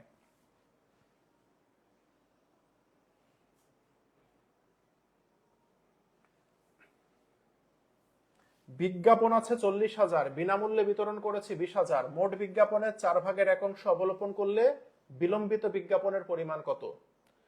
তো বিজ্ঞাপন ছিল কত? বিজ্ঞাপন ছিল আমার 40,000, তাই না? বিনামূল্যে পণ্য বিতরণ করি কেন? বিজ্ঞাপনের জন্য।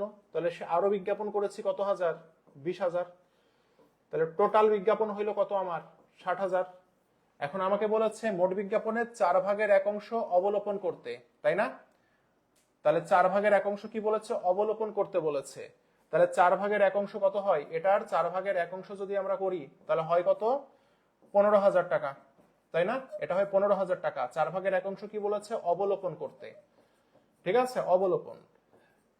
তাহলে দেখেন, এটা ছিল আমার মোট বিজ্ঞাপন, এটা ছিল আমার মোট বিজ্ঞাপন। তাহলে মোট বিজ্ঞাপন কত? মোট বিজ্ঞাপন আমার 60,000। এই 60,000 টাকা থেকে আপনি যখন অবলোপন বাদ দিয়ে দিবেন, কাকে বাদ দিয়ে দিবেন? অবলোপনকে বাদ দিবেন। অবলোপন কত? 15,000। এই 15,000 অবলোপনকে যখন আপনি বাদ দিবেন, যেটা থাকবে তার নামই হচ্ছে বিলম্বিত। যেটা থাকবে তার নামই হচ্ছে বিলম্বিত। বুঝতে পেরেছেন সবাই? আবার বলি, বিজ্ঞাপন আছে 40,000 টাকা, বিনামূল্যে পণ্য বিতরণ। আমার এত কি শখ জেগেছে যে আমি বিনামূল্যে পণ্য বিতরণ করব? বিজ্ঞাপনের জন্য করছি, ঠিক আছে? তাহলে আমাদের বিজ্ঞাপন হচ্ছে 40,000 প্লাস বিনামূল্যে, এটাও একটা বিজ্ঞাপন 20,000। তাহলে টোটাল আমার বিজ্ঞাপন কত হইল? 60,000। ঠিক আছে, এখন বলেছে এই 60,000 টাকার 4/1 অবলোপন করতে হবে। তাহলে 4/1 অবলোপন কত? 15,000 টাকা। এই বিজ্ঞাপনে যতটুকু অবলোপন হয় এটাকে দেখাতে হয় বিশদায় বিবরণীতে। আপনাকে যদি বলতো বিশদায় বিবরণীতে কত টাকা দেখাবো, তাহলে যতটুকু অবলোপন এটাই বিশদায় বিবরণীতে দেখাবো। তাহলে দেখেন, মোট ছিল আমার 60,000, এখান থেকে অবলোপন 15,000কে যদি বাদ দিয়ে দিই তাহলে থাকে কত? বিলম্বিত যেটা থাকবে সেটাই বিলম্বিত, 45,000। তাহলে উত্তর হবে 45,000। মনে রাখবেন, বিলম্বিত বিজ্ঞাপন একটি ভুয়া সম্পদ বা অসমন্বিত ব্যয় বা অলিক সম্পদ। এটা আর্থিক অবস্থার বিবরণীতে সম্পদের ভিতরে যায়। ওকে, তাহলে বিলম্বিত বিজ্ঞাপন কোথায় যায়? সম্পদে যায়। আর যতটুকু অবলোপন হবে সেটা কোথায় যায়? বিশদায় বিবরণীতে যায়। মনে থাকবে। 43 তো বলে শেষই করলাম না, আরেকবার বুঝাই দিবেন। বলে তো শেষই করিনি, আরেকবার বুঝাই দিতে বলছেন, খুব খারাপ হয়ে গেল। পরে যাই। আসবাবপত্রের ক্রয় মূল্য 1,20,000 টাকা, পুঞ্জীভূত অবচয় 20,000 টাকা। আসবাবপত্রের বই মূল্যের উপরে অবচয় ধরতে বলেছে, বই মূল্য, তাই না? তাহলে বই মূল্যের উপরে অবচয় ধরতে বলেছে। বই মূল্য বা পুস্তক মূল্যের উপরে যদি অবচয় ধরতে বলে, সৃজনশীলে অনেক বোর্ডে আসছে, বই মূল্য বা পুস্তক মূল্য কিভাবে নির্ণয় করে আমরা কি জানি? সম্পদের বই মূল্য বা পুস্তক মূল্য কি করে নির্ণয় করে? সম্পদের বই মূল্য বা পুস্তক মূল্য নির্ণয় করে হচ্ছে ক্রয় মূল্য মাইনাস পুঞ্জীভূত অবচয়, এইভাবে। হ্যাঁ, তাহলে ক্রয় মূল্য আছে কত? 1,20,000 টাকা, মাইনাস পুঞ্জীভূত আছে কত? 20,000 টাকা। তাহলে সম্পদের বই মূল্য হবে কত টাকা? 1,00,000 টাকা, তাই না ভাইয়া? এখন বই মূল্য পেয়ে গেলাম, এটা হচ্ছে বই মূল্য বা পুস্তক মূল্য, যেটাই বলেন না কেন। এটার উপরে 10% অবচয় ধরতে বলেছে, তাহলে অবচয় ধরে ফেলি।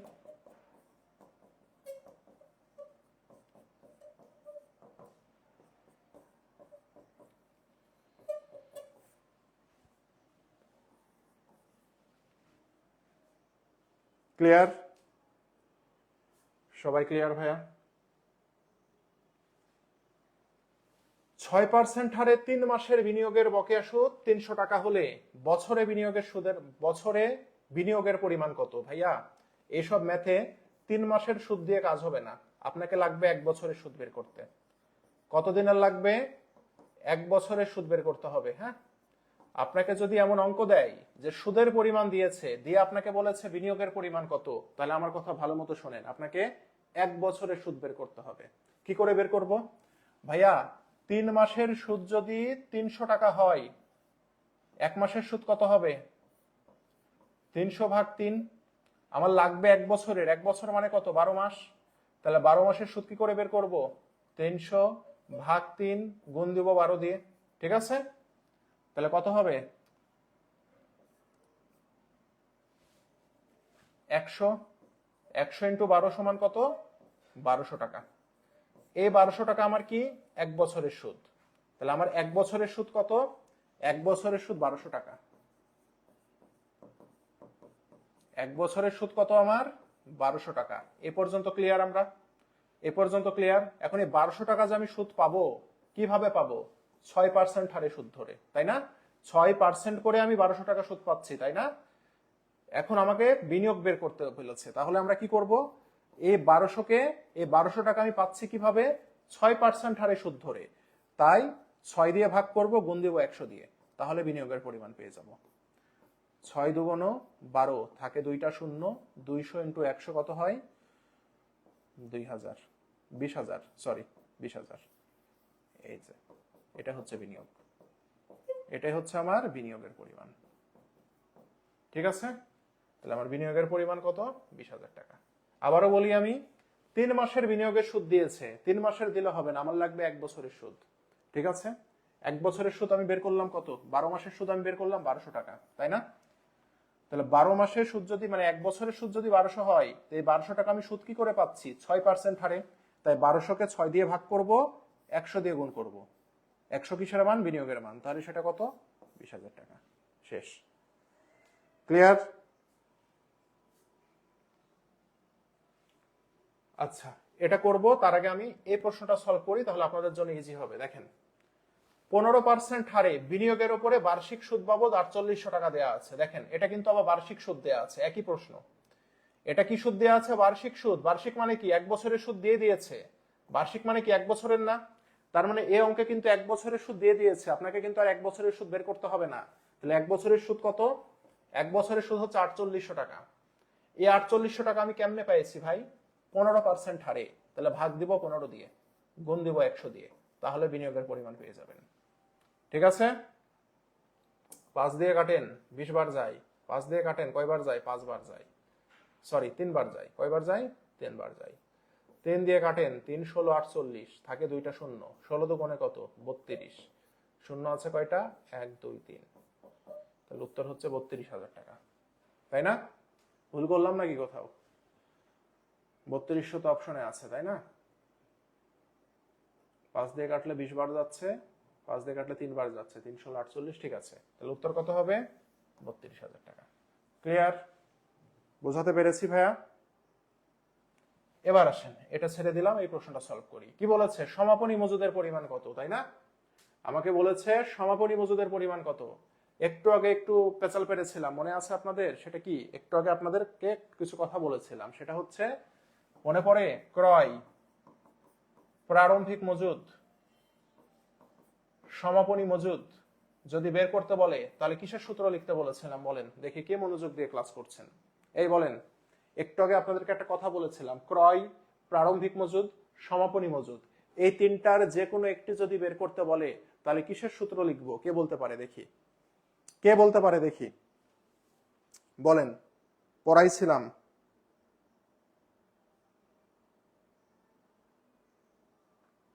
বলেন তো ভাই, কে বলতে পারে?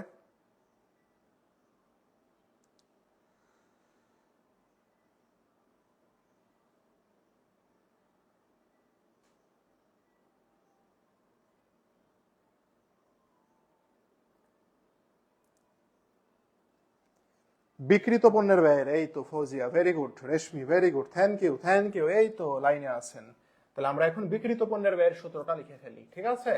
আমরা বিক্রিত পণ্যের ব্যয়ের সূত্রটা লিখে ফেলি। বিক্রিত পণ্যের ব্যয়ের সূত্র কি ছিল? প্রারম্ভিক মজুদ প্লাস ক্রয় মাইনাস সমাপনী মজুদ সমান কি? বিক্রিত পণ্যের ব্যয়, এটা, তাই না? আচ্ছা, তাহলে এই প্রশ্ন অনুযায়ী দেখেন তো, প্রারম্ভিক মজুদ কত বলেছে? 30,000 টাকা বলেছে, প্লাস ক্রয় কত টাকা? 1,20,000 টাকা, মাইনাস সমাপনী মজুদে তো নির্ণয় করতে বলেছে, তাই না? সমান বিক্রিত পণ্যের ব্যয়ের টাকা এই প্রশ্নে দেয়া নাই, দেখছেন? তাহলে এবার কি বের করতে পারবো? এই প্রশ্নে সমাপনী মজুদের টাকাও দেয়া নাই, বিক্রিত পণ্যের ব্যয়ের টাকাও দেয়া নাই। যদি বিক্রিত পণ্যের টাকা দিয়ে দিত তাহলে সমাপনী মজুদ বের হয়ে চলে আসতো। তাহলে বিক্রিত পণ্যের ব্যয়ের টাকা যে দেয়া নাই, আমরা কি বের করতে পারবো না? আমরা কি জানি বলেন? বিক্রয়, এই বিক্রয় থেকে যখন আমরা লাভকে মাইনাস করব, কাকে? লাভকে যখন মাইনাস করব তখন কি পাবো? তখন বিক্রিত পণ্যের ব্যয় পেয়ে যাবো না? তাহলে এই কাহিনীটা এরা এখানে করেছে। দেখেন, এখানে বিক্রয় দেওয়া আছে কত? 1,00,000 টাকা। লাভ কি বলেছে? লাভ বলেছে বিক্রয়ের 20%। তাহলে বিক্রয় 1,00,000 টাকা, লাভ বলেছে 20%, মানে লাভের পরিমাণ কত? 20,000 টাকা। তাহলে বিক্রিত পণ্যের ব্যয় কত? 80,000 টাকা। পেয়ে গেছি ভাইয়া? তাহলে এখানে আমরা কি লিখবো? এই বিক্রিত পণ্যের ব্যয় এখানে কত হবে তাহলে? সমান 80,000 টাকা। তাহলে আমরা কি করব এখন? সমাপনী মজুদ সমান কি হবে বলেন তো? এটাকে যদি আমরা ওই পাশে পার করি তাহলে 1,50,000 মাইনাস 80,000 সমান কত? 70,000। উত্তর গ।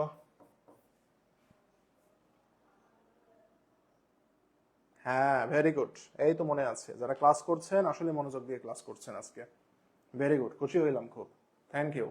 যে 14টা ছেলে ক্লাসে আছে এরা মনোযোগ দিয়ে ক্লাস করছে এবং এরা অনেকের চেয়ে এগিয়ে থাকবে। আমি ভুল বললাম?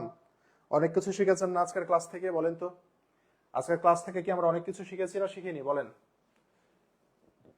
আজকের ক্লাস থেকে কি আমরা অনেক কিছু শিখেছি? মেশিনের পুস্তক মূল্য কত? একটু আগে শিখাইলাম না? পুস্তক মূল্যের আরেকটা নাম কি? পুস্তক মূল্যের আরেকটা নাম হচ্ছে বই মূল্য। বই মূল্য বা পুস্তক মূল্য একই জিনিস, তাই না? তাহলে বই মূল্য বা পুস্তক মূল্য নির্ণয়ের সূত্র কি? মেশিনের মূল্য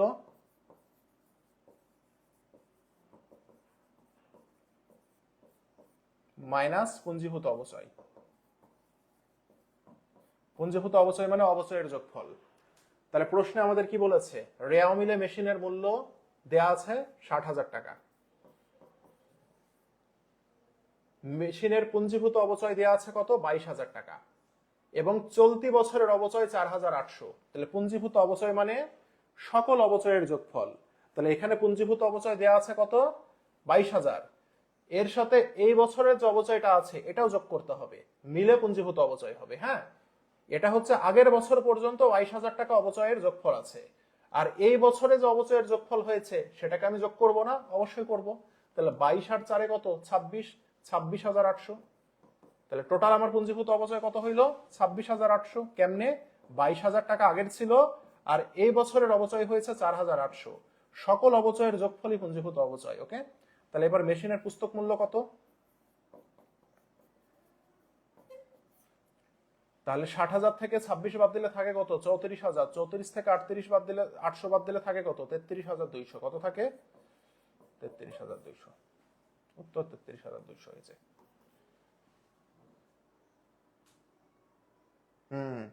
অনেক ম্যাজিক শিখেছেন, খুব ভালো, আলহামদুলিল্লাহ। এগুলো বাড়িতে চর্চা করবেন, আজকে রাত্রে A to Z সলভ করে দেন ঘুমাবেন। হ্যাঁ, আমি এতটুকু বলতে পারি, মার্কেটে এখন অনেকে আসবে, হাউকাউ করবে, কিন্তু একটা জিনিস মনে রাখবেন, আমরা যেভাবে পড়াবো, আমরা যেভাবে শেখাবো, এত ইফেক্টিভ পড়াশোনা কোথাও পাবেন না। যার কারণে আমাদের স্টুডেন্টরা এইচএসসি থেকে অ্যাডমিশন পর্যন্ত আমাদের কাছে থাকে এবং তারাই টপ টপ রেজাল্ট করে। হ্যাঁ, বাংলাদেশে এবছর অনলাইন অফলাইন মিলে সবচেয়ে বেশি স্টুডেন্ট চান্সপ্রাপ্ত আমাদের থেকে। অলরেডি হয়তো দেখেছেন যে আমাদের সংবর্ধনা প্রোগ্রামগুলোতে কি পরিমাণ উপস্থিতি। এগুলো কিন্তু সব আমাদের পেড ব্যাচের স্টুডেন্ট, ফ্রি ক্লাসের না। কিন্তু ফ্রি ক্লাস করলে অনেক স্টুডেন্ট হইতো, 80% স্টুডেন্টই আমাদের হইতো। তো ফ্রি ক্লাসের আমরা কাউকে অ্যালাউ করিনি, যারা টাকা দিয়ে ভর্তি হয়ে ক্লাস করে আমাদের এখানে চান্স পেয়েছে তাদেরকে আমরা নিয়ে আসছিলাম। তো দেখেছেন অলরেডি ঢাকাতে যে আমরা প্রোগ্রামটা করলাম, এবং সবার কথাতে কিছুদিন পরে তাদের বক্তব্যগুলো প্রকাশ করব, তারা নিজে থেকে কথা বলেছে। এবং বিভিন্ন আমাদের বিজনেস স্কোয়াড গ্রুপের পোস্টগুলো দেখবেন, তারা কিন্তু ভাইয়া বলেছে যে এইচএসসি টু অ্যাডমিশন পর্যন্ত আমাদের সাথে ছিল বলেই এই রেজাল্টটা তাদের সম্ভব হয়েছে। তো আমাদের পড়াগুলো ইফেক্টিভ পড়াশোনা হয়। যতটুকু টাইম ক্লাস নিব, একটা সেকেন্ডও আমরা নষ্ট করি না। আমরা টিচার আসছি পড়াতে, আপনারা পড়বেন। এখন একটা মিনিটেরও একটা সেকেন্ডেরও আপনাদের দাম আছে, আছে না? তো এই জিনিসটা মাথায় রাখতে হবে। হ্যাঁ, দেখি 10 মাসের বেতন 24,000 টাকা, উক্ত বছরে বকেয়া বেতন কত? বছর কততে হয়, 12তে না? তাহলে 12 মাসের বেতন দিতে হবে। আমি দিয়েছি কত, 10 মাসের। তাহলে বেতন বকেয়া আছে কত মাসের, 2 মাস বকেয়া আছে। 2 মাস কি আছে, 2 মাস বকেয়া আছে, তাই না ভাইয়া? তাহলে 10 মাসে যদি 2400 হয়, তাহলে 2 মাসের বেতন কত? তাহলে কি করব আমরা, 24,000 ভাগ 10 গুণ 2, 4800 টাকা। ঠিক আছে, 10 মাস সমান কত, 24,000। তো 24,000-কে 10 দিয়ে ভাগ করব, একই জিনিস দিয়ে ভাগ দিলাম। বকেয়া আছে কয় মাসের, 2 মাসের। যেহেতু বকেয়া জিজ্ঞাসা করেছে, 2 দিয়ে গুণ করে দিব। ভাইয়া যদি বলতো মোট বেতন কত, যদি বলতো মোট বেতন কত, তাহলে কি করতাম, মোট কত মাস, মোট 12 মাস। তাহলে আমি তখন কি করতাম, 24,000-কে ভাগ দিতাম 10 দিয়ে, গুণ দিতাম 12 দিয়ে, তাহলে আমরা মোট বেতন পেতাম। বুঝছেন? এই হচ্ছে ঘটনা। তো এই ছিল আমাদের আর্থিক বিবরণী 5ম চ্যাপ্টারের ক্লাস। সুন্দর করে A to Z ক্লাসগুলো আমরা সলভ করব, এবং আমাদের আর বাকি যে 5টা চ্যাপ্টার আছে, হ্যাঁ, বাকি 5টা না 4টা চ্যাপ্টার আছে, কারণ 6ষ্ঠ চ্যাপ্টার, ও আচ্ছা 4র্থ চ্যাপ্টার বাকি আছে। 5টা চ্যাপ্টার যে বাকি আছে আমরা এই উইকের মধ্যে ইনশাল্লাহ শেষ করে দেব। তো ঠিক আছে ভাই, কুমিল্লা বিশ্ববিদ্যালয়ে চান্স পেয়েছে আপনার এক আপু। আচ্ছা, তো ঠিক আছে, সবাই ভালো থাকেন, সুস্থ থাকেন। আজকে এখানে শেষ করলাম, আল্লাহ হাফেজ। ওকে, এটা আমি লেখা সহ PDF আপনাদেরকে দিয়ে দিচ্ছি। এটা হচ্ছে চ্যাপ্টার 5 MCQ। আপনার আপু পেয়েছে, এবার আপনি পাবেন। ঠিক আছে, এবং আরো ভালো ভার্সিটিতে চান্স পাবেন ইনশাল্লাহ।